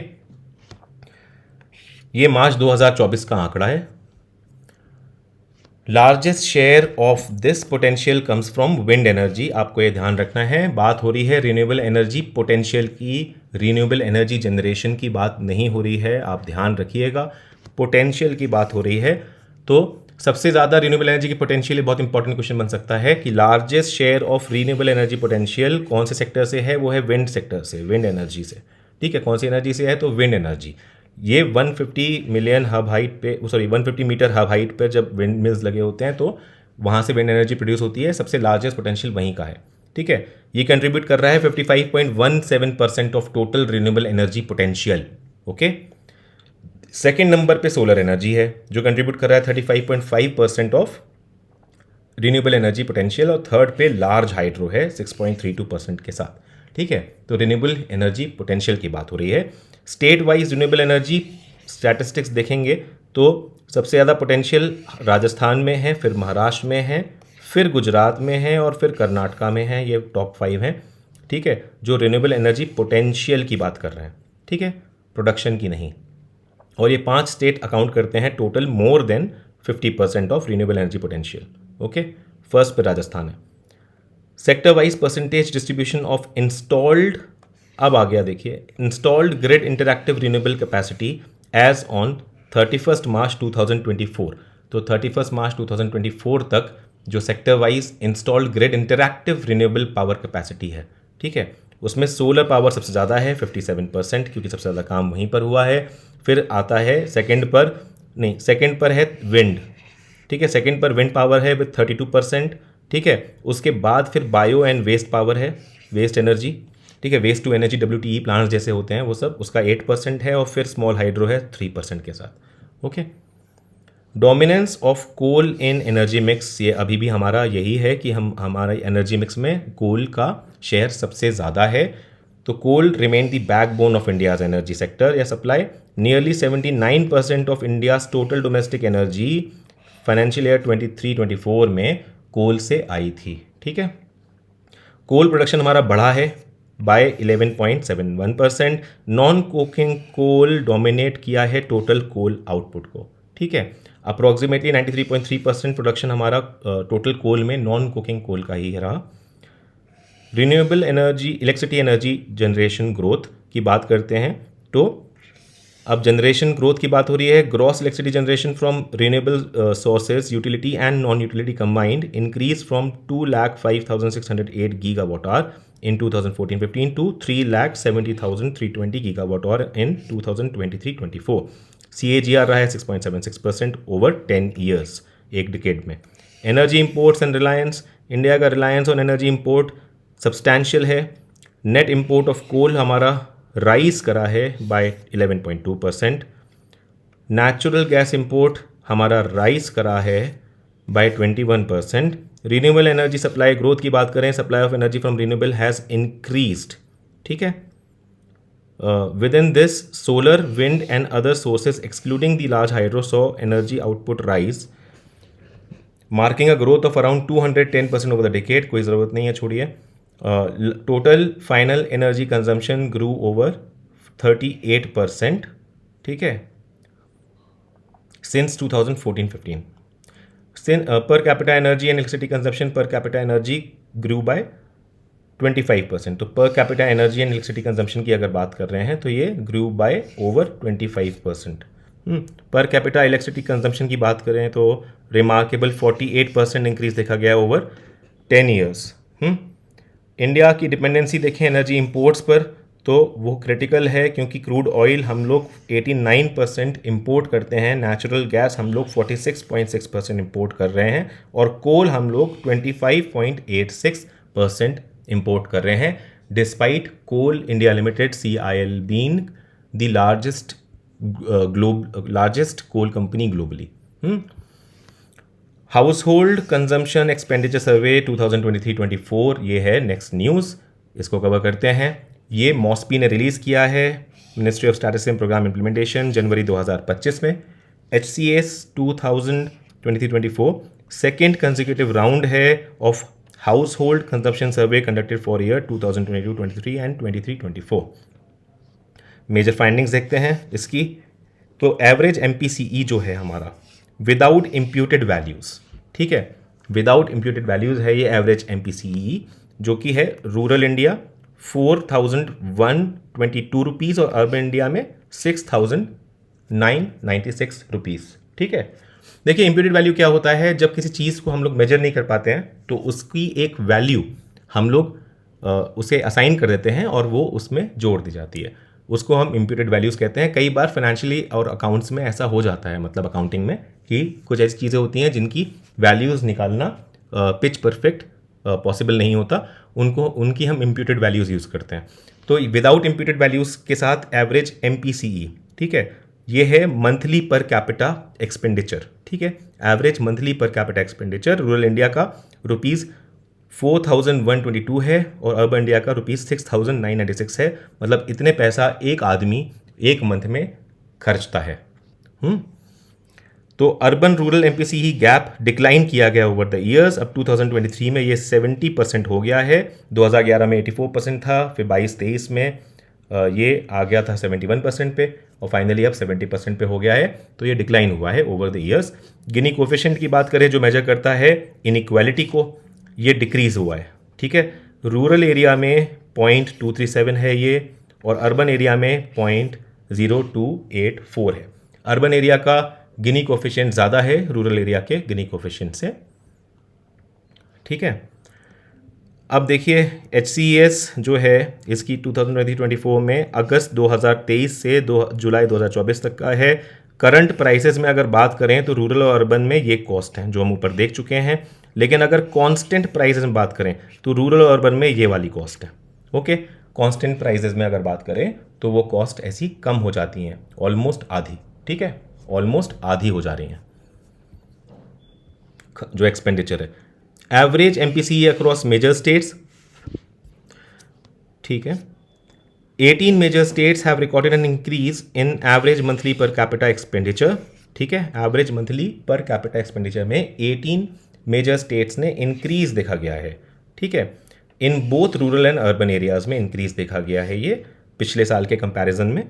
तो maximum increase in rural MPCE was seen in Odisha जो कि अबाउट 14% का था, ठीक है। Maximum increase in rural MPCE Odisha में है। अर्बन एरियाज में हाईएस्ट इंक्रीज पंजाब में देखा गया है जो कि अराउंड 13% का है। Least increase in MPCE find करा गया है रूरल महाराष्ट्र में और अर्बन कर्नाटका में, ठीक है। वैसे सबसे लीस्ट तो रूरल महाराष्ट्र में ही देखा गया है, लगभग 3% का, ठीक है। फिर अर्बन कर्नाटका में, ठीक है, अर्बन में कर्नाटका में, ओके, 5% का। Rural urban differences in MPCE की बात करें अगर दोनों सालों में तो वाइड वेरिएशन है in urban rural MPCE gap across 18 major states in both the years, okay.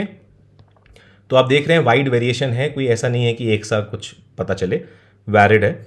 2020-24 में 11 out of 18 states recorded a decline in the urban rural gap compared to 2022-23, ठीक है। Lowest gap was observed in Kerala, lowest gap कहाँ पर था, केरला में, और highest gap था झारखंड में 83% का। आइए एक बार नोट्स में थोड़ी सी चीज़ इस पे और देख लेते हैं। HCES इंपॉर्टेंट है, यहाँ से पॉइंट एज इट इज़ आ जाते हैं कई बार स्टेटमेंट्स के फॉर्म में। तो सिक्किम में HCES के एक्स्ट्रा पॉइंट देख रहे हैं हम लोग, सिक्किम का हाईएस्ट MPCE है, ठीक है। MPCE हाईएस्ट किसका है, सिक्किम का है, अराउंड ₹9,377 एंड अर्बन का है, मतलब रूरल में इतना है और अर्बन में है 13,927, सिक्किम की बात है। जबकि छत्तीसगढ़ का लोवेस्ट है, ठीक है, MPCE लोवेस्ट है। फूड एक्सपेंडिचर की बात करें तो 2023-24 में स्पेंडिंग ऑन फूड इंक्रीज हुआ है बोथ रूरल और अर्बन में, ठीक है। स्पेंडिंग ऑन फूड इंक्रीज हुआ है बोथ रूरल एंड अर्बन में, रूरल में भी एंड अर्बन में भी, ठीक है। रिवर्सिंग द प्रीवियस डिक्लाइन, इसका मतलब इससे पहले डिक्लाइन हुआ था तो ये खबर हो जाती है ज़रूरी। उसके बाद आपको ये देखना होगा कि हाईएस्ट फूड एक्सपेंडिचर कहाँ पर है, ठीक है। हाईएस्ट फूड एक्सपेंडिचर तो देखा जा रहा है, अब देखिए क्या ट्रेंड है। सबसे ज़्यादा फूड एक्सपेंडिचर हो रहा है बेवरेजेस में, फिर refreshments, beverages, refreshment and processed food में, ठीक है। Beverages, refreshments and processed food में सबसे ज़्यादा हम लोगों का एक्सपेंडिचर हो रहा है, ठीक है, इस सर्वे के हिसाब से। उसके बाद सेकंड पर मिल्क एंड मिल्क प्रोडक्ट्स हैं, थर्ड पर वेजिटेबल्स हैं, ठीक है। इन पे सबसे ज़्यादा फूड एक्सपेंडिचर यहाँ पर हो रहा है। नॉन फूड एक्सपेंडिचर पूछा जाता है, पहले ही बता रहा हूँ, पूछा जाता है। Share of non food expenditure remained high at 52.96% in rural areas and 60.32% in urban areas, ठीक है। अब आपको देखना ये है कि हमारा पहले फूड एक्सपेंडिचर ज़्यादा हुआ करता था, नॉन फूड कम हुआ करता था। अब नॉन फूड एक्सपेंडिचर ज़्यादा हो रहा है और फूड एक्सपेंडिचर परसेंटेज में कम हो रहा है। आप देखिए रूरल एरियाज़ में भी 50% से ऊपर का नॉन फूड एक्सपेंडिचर है, ठीक है, और अर्बन एरियाज़ में तो नॉन फूड एक्सपेंडिचर 60.32% है। तो देखिए रूरल हाउसहोल्ड की बात करें तो they spend more on conveyance. सबसे ज़्यादा खर्चा कहाँ हो रहा है नॉन फूड एक्सपेंडिचर में, आपको वो देखना है, वो है कन्वेंस में। सबसे ज़्यादा खर्चा हो रहा है कन्वेंस में पहला। सेकंड है मेडिकल एक्सपेंसेस। थर्ड है क्लोथिंग एंड बेडिंग। जबकि अर्बन हाउस होल्ड्स की बात करें तो सबसे ज़्यादा कहाँ, इनमें भी कन्वेंस पे हो रहा है। तो सबसे ज़्यादा वाट लग रही है भारत की कन्वेंस में फिर मिसलेनियस गुड्स एंड फिर रेंट, थर्ड पर रेंट है अर्बन एरियाज़ में। डिजिटल, अच्छा ठीक है, अब हम आते हैं अगली खबर पे। अगली खबर है इंटरनेशनल इंटेलेक्चुअल प्रॉपर्टी इंडेक्स 2025। इसको लॉन्च करता है यूएस चैम्बर ऑफ कॉमर्स। 15 अप्रैल 2025 को इसको लॉन्च किया गया है। ये इसका 13वां एडिशन है, 13th एडिशन है, ठीक है, आईपी इंडेक्स का। इंडिया की रैंक है 43 out of 55 countries. Overall score 36.45% है। इंडिया की रैंक 42nd थी 2024 के इंडेक्स में। की हाइलाइट्स देखें तो यूनाइटेड स्टेट्स, यूनाइटेड किंगडम और EU member states, Japan, South Korea continue to dominate the top 10 rankings. जबकि Saudi Arabia, UAE and Kuwait most significant improvement यहाँ पर इन्होंने दिखाया है। सबसे ज़्यादा इंप्रूवमेंट सऊदी अरेबिया, यूएई और कुवैत यानी कि मिडल ईस्ट की कंट्रीज़ ने दिखाया है। फर्स्ट रैंक पर है यूएस, सेकंड पर यूके, थर्ड पे फ्रांस, फोर्थ पे जर्मनी। इंडिया की रैंक 43 है, हम देख चुके हैं, ठीक है। आउट ऑफ 55 कंट्रीज इंडिया की 43 है और ये पहले के मुकाबले एक रैंक हमारी गिरी है, ठीक है, क्योंकि 2024 में हमारी रैंक 42nd थी, एक रैंक हमारी आईपी इंडेक्स में गिरी है और अब हम हो गए हैं 43 पे। अगली खबर है 6th round of India's remittances survey. Okay, 6th round of the survey on inward remittances. Inward remittance की बात हो रही है फॉर 2023-24। ये पब्लिश करी है रिजर्व बैंक ऑफ इंडिया की मंथली बुलेटिन में, ओके, मंथली बुलेटिन में, जो कि मार्च 2025 की है। वहाँ पर 6th round of India remittance survey publish हुआ है। की हाइलाइट्स हैं, इंडिया का total remittance more than doubled, increasing from $55.6 billion 2010-11 to $118.7 billion in 2023-24, ठीक है। तो मोर देन डबल हो गया है इंडिया का टोटल रेमिटेंस 2010 के कंपैरिजन में। US emerged as largest source for India's remittance, ठीक है, कंट्रीब्यूटिंग 27.7% ऑफ टोटल रेमिटेंसेस 23-24 में, ठीक है। फॉलोड बाय सेकंड पर यूएई। देखिए यूएई सेकंड पे आ गया है। कभी टाइम था जब यूएई हमारा लार्जेस्ट सोर्स था रेमिटेंसेस का, अब वो यूएस हो गया है, ठीक है, 27.7% पे। एडवांस इकोनॉमीज जो है such as UK, Singapore, Canada and Australia account for over 50% of total remittances, ठीक है।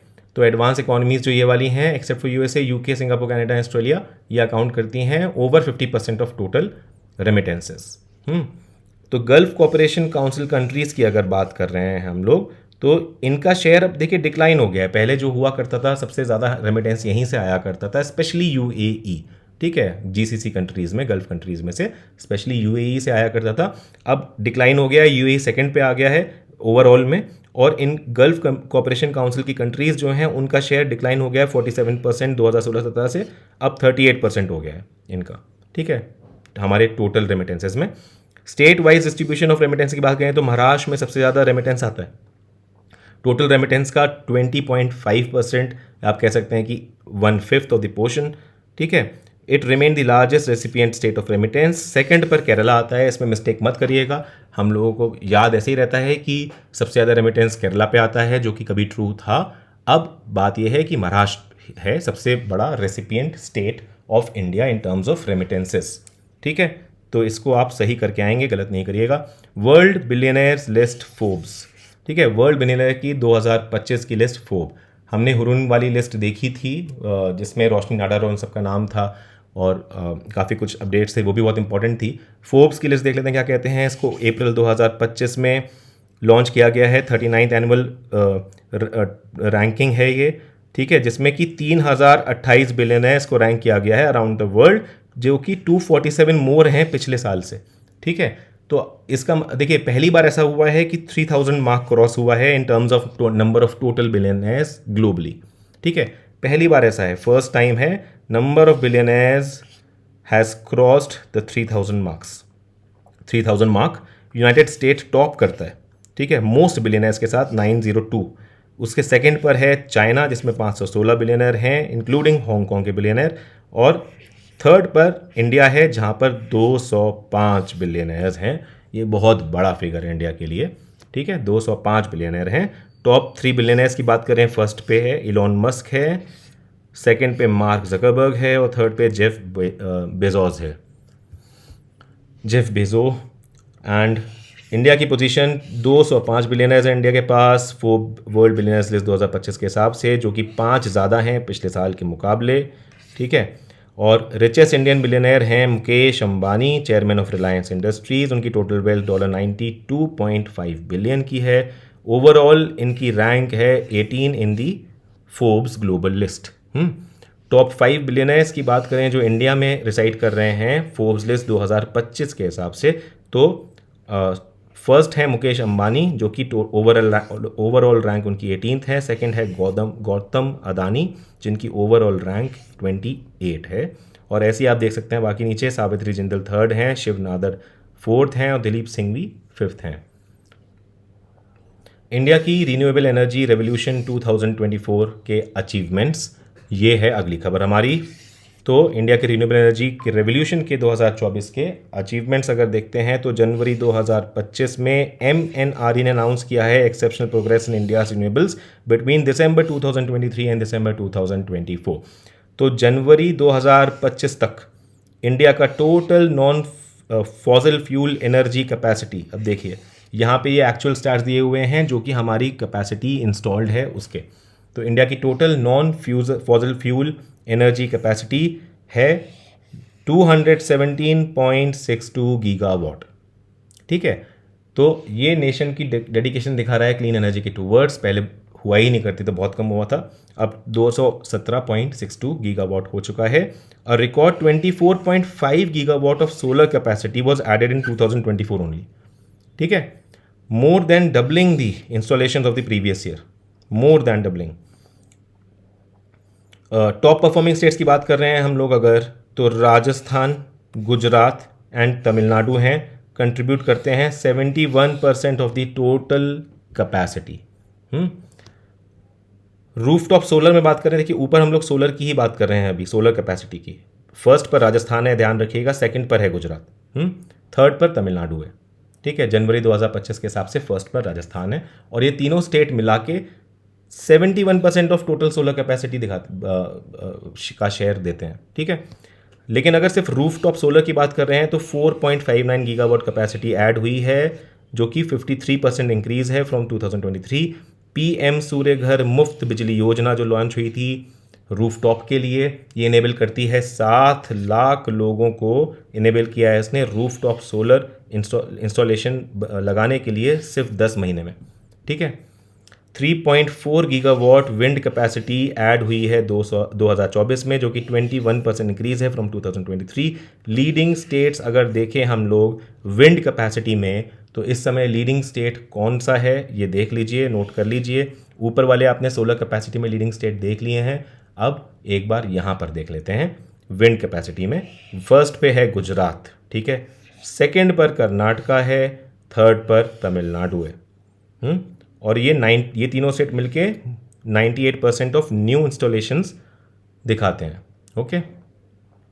Bio energy total installed capacity बढ़ी है टू 11.35 गीगावाट, ग्रोथ रेट है 4.7%। नेक्स्ट खबर, world employment and social outlook trends 2025।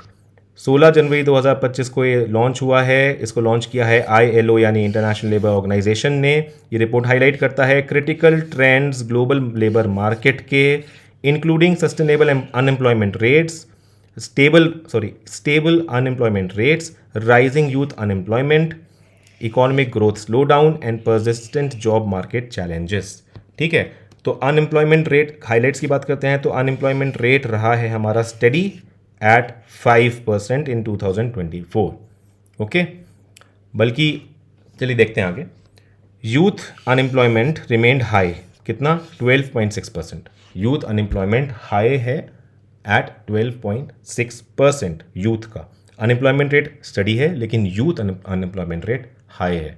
ठीक है, अपर मिडिल इनकम कंट्रीज में highest youth unemployment है एट 16%। कहाँ पर? अपर मिडिल इनकम कंट्रीज में। जबकि लो इनकम कंट्रीज जो LIC है वहाँ पर यूथ एम्प्लॉयमेंट 8% ही है, उसका आधा। ठीक है, क्यों?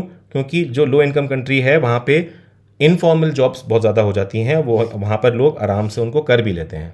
ठीक है, अपर मिडिल इनकम कंट्रीज़ में एजुकेशन ज़्यादा हो जाती है इधर उधर लोगों की, और लोगों को लगता है कि ये काम हमारे लिए नहीं है इस तरह की, बिकॉज चॉइसेस आने लग जाती हैं। खैर, 2024 इकोनॉमिक ग्रोथ 3.2% डाउन फ्रॉम 3.3% इन 2023। ठीक है, तो 2024 की इकोनॉमिक ग्रोथ की बात करें तो ग्लोबली 3.2% रही है। ठीक है, 2024 में लेबर फोर्स पार्टिसिपेशन रेट की बात करें, लेबर फोर्स पार्टिसिपेशन की, तो ये इंक्रीज हुआ है एडवांस इकोनॉमी में, specially among older workers and women, specially among older workers and women. Decline हुआ है लो इनकम नेशन में। ठीक है, labour force participation showing global employment growth. Renewable energy employment grew. ठीक है, ये तो होना ही है सोलर और हाइड्रोजन में, driven by solar and hydrogen, बस ये ध्यान रखिएगा। 46% of green jobs are in China. सबसे ज़्यादा ग्रीन जॉब्स कहाँ पर हैं? चाइना में है, क्रिएटिंग अनईक्वल डिस्ट्रीब्यूशन। ठीक है, सबसे ज़्यादा ग्रीन जॉब्स जो हैं रिन्यूएबल एनर्जी सेक्टर से रिलेटेड वो चाइना में हैं, 46% of total jobs. 6th logistics ease across different states 2024, यानी लीड्स इंडेक्स 6वां एडिशन लीड्स इंडेक्स का जनवरी 2025 में ministry of commerce and industry ने रिलीज़ किया है 6वां एडिशन लीड्स इंडेक्स 2024 का, या लीड्स 2024 रिपोर्ट। ये इवैल्यूएट करता है logistics efficiency across states and union territories और फोस्टर करता है interstate competitiveness and attract investments. Inspiration है ये मॉडल्ड आफ्टर वर्ल्ड बैंक का लॉजिस्टिक्स परफॉर्मेंस इंडेक्स, जिसको लॉन्च किया गया था 2018 में। रैंकिंग देता है स्टेट्स और यूनियन टेरिटरीज को 2024 की। ठीक है, कोस्टल स्टेट्स में अचीवर्स हैं, कोस्टल स्टेट्स में हम लोग देखेंगे अचीवर्स गुजरात, कर्नाटका, महाराष्ट्र, ओडिशा और तमिलनाडु। ठीक है, ये रैंक है अचीवर्स की, सिर्फ अचीवर ही देखेंगे। देखिए लैंडलॉक स्टेट्स में अचीवर्स कौन है, ये इंपॉर्टेंट रहेगा आपके लिए। ठीक है, हरियाणा भी है, तेलंगाना भी है, उत्तर प्रदेश है और उत्तराखंड भी है। ठीक है, उसके अलावा हरियाणा और तेलंगाना भी है, ये इंपॉर्टेंट है लैंडलॉक स्टेट का, आप याद रख लीजिए। ओके, नॉर्थ ईस्टर्न स्टेट में जो अचीवर्स हैं वो असम और अरुणाचल प्रदेश है। यूनियन टेरिटरी में अचीवर चंडीगढ़ और दिल्ली है। Okay, quality of public expenditure QPE index की बात करते हैं तो ये डेवलप किया है बाय RBI ने डेवलप किया है quality of public expenditure QPE index, तो ये इंपॉर्टेंट है। QPE इंडेक्स मेजर करता है effectiveness of public spending in driving economic growth and development. ठीक है, पब्लिक स्पेंडिंग कितनी इफेक्टिव रही है to drive the economic growth and development, इसको ये बताता है। ये फोकस करता है on ensuring fiscal discipline by maintaining a balance between revenue and capital expenditure. ये है इसका फोकस। की इंडिकेटर है QPE इंडेक्स के capital outlay to GDP ratio, revenue expenditure to capital outlay ratio, development expenditure to GDP ratio, development expenditure as a percentage of total expenditure और interest payment to total expenditure ratio. अब देखिए क्या क्या ये measure करेंगे। Capital outlay to GDP ratio, इसमें higher ratio होगा अगर कैपिटल आउटले टू GDP का, तो बेटर क्वालिटी एक्सपेंडिचर पता चलेगा हमें with long term economic benefits, है ना। वो आप वैसे भी समझ पा रहे होंगे, अगर कैपिटल जो आउटले है हमारा और उसका GDP का रेशियो ज़्यादा है तो ये होगा ही होगा। और revenue expenditure to capital outlay ratio की बात करेंगे तो देखिए रेवेन्यू एक्सपेंडिचर हमेशा चाहेंगे कि कम रहे। ठीक है, कैपिटल एक्सपेंडिचर ज़्यादा हो जाए ऐसे में उससे काफ़ी अच्छे लॉन्ग टर्म बेनिफिट्स मिलते हैं। रेवेन्यू एक्सपेंडिचर थोड़ा कम ही रहे या स्टेबल रहे, वो ज़्यादा है, इसलिए लोअर रेशियो इज़ प्रिफर्ड यहाँ पर। क्योंकि नहीं तो इसमें यही होता है कि रेवेन्यू इसमें ज़्यादा होता है तो इसका मतलब कि लोगों की सैलरी और इन सब चीज़ों में ज़्यादा जा रहा है फंड, जो कि सही नहीं है। Development expenditure to GDP ratio tracks government spending in critical sectors like education, health care and infrastructure. ठीक है, ये है development expenditure to GDP ratio. फिर development expenditure as a percentage of total expenditure. Okay, तो ये हमें क्या दिखाएगा, priority given to long term economic growth. फिर interest payments to total expenditure ratio जो दिखाएगा वो हमें दिखाएगा कि हमारी डेट मैनेजमेंट किस तरह से या कितनी एफिशिएंसी से हम लोग कर रहे हैं। ठीक है, लोअर रेशियो उसमें इंडिकेट करता है बेटर फिस्कल सस्टेनेबिलिटी। अब आते हैं नेक्स्ट टॉपिक पे जो कि मिसलेनियस है, designing a policy for medium enterprises. NITI Aayog ने रिसेंटली रिलीज करी है एक रिपोर्ट, इसका नाम है designing a policy for medium enterprises. 26 मई 2025 में ये रिपोर्ट रिलीज करी है। इसका एम है to transform medium enterprises into key engines of India's future economic growth. तो देखिए, medium enterprises already key engine हमारे हैं। ठीक है, हमारे एक्सपोर्ट में भी मोर देन 80% शेयर एमएसएमई से ही आता है, और इसलिए एमएसएमईज बहुत ज़्यादा इंपॉर्टेंट हमेशा से हैं, और उसको और स्ट्रॉन्ग करने के लिए एक रिपोर्ट निकाली है नीति आयोग ने, designing a policy for medium enterprises. तो ये एमएसएमई सेक्टर वाइटल रोल है इंडिया के manufacturing output, exports, employment generation में कंट्रीब्यूट करता है अप्रॉक्सीमेटली 29% टू इंडिया का जीडीपी। ठीक है, इंडिया के जीडीपी का 29% एमएसएमई सेक्टर से आता है। एम्प्लॉयमेंट ये देता है ओवर 60% ऑफ इंडियाज वर्कफोर्स को, ओवर 60% से ऊपर की वर्कफोर्स को एमएसएमई हमारा एम्प्लॉयमेंट देता है। It is responsible for 40% of India's total exports. ठीक है, सॉरी मैंने 80% बोल दिया था गलती से, over 40% of India's total exports. ठीक है, recently central government has revise definition of MSME. अब देखिए, एमएसएमई की डेफिनेशन रिवाइज हो चुकी है, और थोड़ा रिसेंट है, ऐसा रिसेंट नहीं है, बट रिवाइज हो चुकी है। तो अब यहाँ देख लेते हैं माइक्रो एंटरप्राइजेस कौन से हैं। तो जो अब हैं वो है 2.5 करोड़ का मिनिमम इन्वेस्टमेंट होना चाहिए, टर्नओवर होना चाहिए 10 करोड़ का। स्मॉल एंटरप्राइजेस वो होंगे जिनका 25 करोड़ का इन्वेस्टमेंट हो और टर्नओवर हो मिनिमम 100 करोड़ का, और मीडियम एंटरप्राइजेस वो होंगे जिनका 125 करोड़ का इन्वेस्टमेंट हो और टर्नओवर हो 500 करोड़ का। ठीक है, ये रिवाइज्ड डेफिनेशंस के हिसाब से है। ग्लोबल पैंडेमिक अग्रीमेंट की बात करेंगे, WHO या फिर वर्ल्ड हेल्थ ऑर्गेनाइजेशन ने अडॉप्ट किया है सबसे पहला ग्लोबल पैंडेमिक अग्रीमेंट। अब देखिए, WHO लोग छोड़ रहे हैं, पहले यूएस ने छोड़ा, फिर अर्जेंटीना ने छोड़ा, आपने देखा था करंट अफेयर्स में मेरे साथ, है ना। तो इसके बाद लगातार इंडिया भी क्रिटिसाइज़ कर रहा है WHO को कि आपका सही नहीं है हैंडल करने का ये सब चीज़ें, एंड ऐसे नहीं चलेगा। तो फाइनली WHO जागा है और वो सबसे पहला first ever global pandemic agreement अब लेके आया है, जबकि 5 साल बीत गए हैं अब कोरोना को। लेकिन खैर कोई बात नहीं, मतलब देर भले ही, लेकिन हमें मूव तो करना ही है। तो ग्लोबल पैंडेमिक अग्रीमेंट आ चुका है at 78th World Health Assembly on 20th May 2025। Second legal instrument adopted, ये सिर्फ सेकेंड ही लीगल इंस्ट्रूमेंट है जिसको अडॉप्ट किया है आर्टिकल 19 ऑफ WHO कॉन्स्टिट्यूशन के तहत। ठीक है, तो इससे पहले जो पहला अग्रीमेंट था इस तरह का जो कि हमने अडॉप्ट किया था आर्टिकल 19 ऑफ WHO कॉन्स्टिट्यूशन के तहत, वो था framework convention on tobacco control. ये हमने अडॉप्ट किया था 2003 में। अब दूसरा ये बन गया है, कौन सा, global pandemic agreement. Agreement aims to strengthen global health security and ensure equitable access to healthcare tools during the future pandemics. ठीक है, it will become legally binding. आपको ये याद रखना है, क्या होगा, लीगली बाइंडिंग होगा एक बार जब वो रेटिफाइड हो जाता है बाय एटलीस्ट 60 कंट्री। तो आपको याद रखना है इसके रेटिफिकेशन के लिए मिनिमम 60 कंट्रीज आपको चाहिए, और कि 60 कंट्रीज रेटिफाई करें UN की, और लीगली बाइंडिंग होगा ये उसके बाद।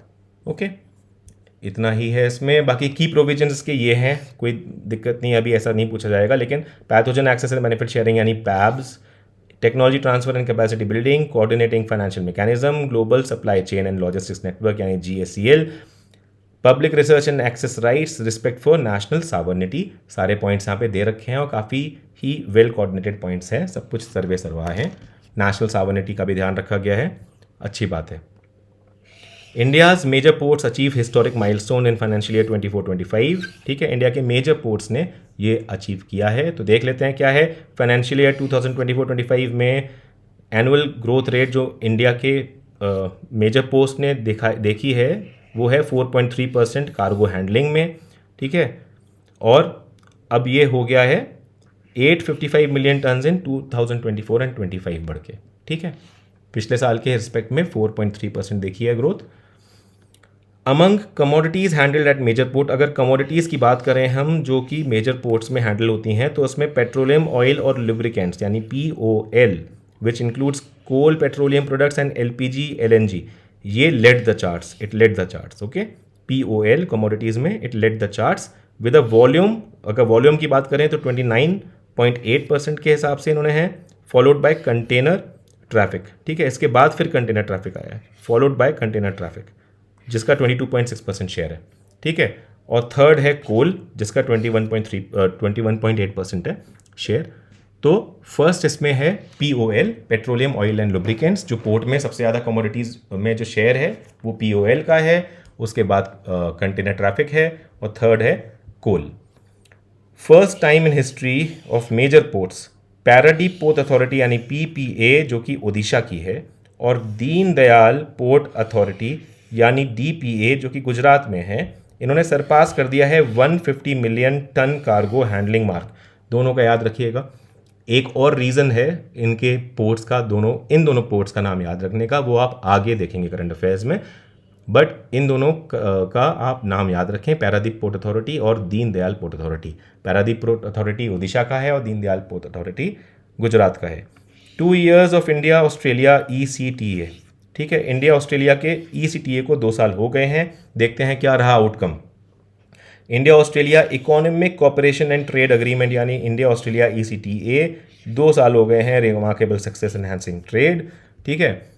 Agreement was implemented on December 29, 2022 की हाईलाइट देखें। बायलैटरल मर्चेंटाइज हमारी ट्रेड का मोर देन डबल हो चुका है इन 2 सालों में, 26 बिलियन हो गया है अब 2022-23 में। ट्रेड हमारी मॉडरेट हो गई है to $24 billion in 2020-24।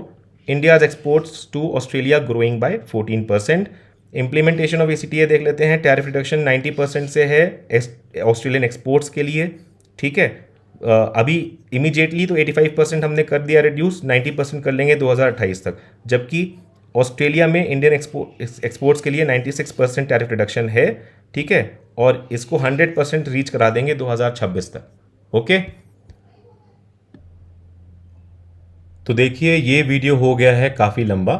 News in shorts हमारा बचा है सिर्फ इसमें एक पोर्शन इकोनॉमी में, बट इसमें भी काफ़ी कुछ इंपॉर्टेंट पॉइंट्स हैं, इनको हम फटाफट कवर करेंगे एक और वीडियो में। ये वाला वीडियो जो इंडेक्सेस पे बेस्ड है और रिपोर्ट्स पे, ये मैं अपलोड कर दूंगा शाम के 8 बजे, आपको मिल रहा है जो कि आप खुद देख रहे हैं। इसका next video news in short का भी मैं आज ही अपलोड करूंगा और ये हो जाएगा रात को 10 बजे अपलोड। तो आप उसकी चिंता ना करें, इकोनॉमी आज ख़त्म हो जाएगा और कल हम लोग साइंस एंड टेक्नोलॉजी को ख़त्म करने की कोशिश करेंगे और कर भी देंगे। और फिर बारी आएगी एनवायरनमेंट की, उसका भी रहेगा एक दिन जो कि है परसों, वो भी हमारा निपट जाएगा। तो मिलते हैं आपसे अगले वीडियो में। Take care, thank you, bye bye.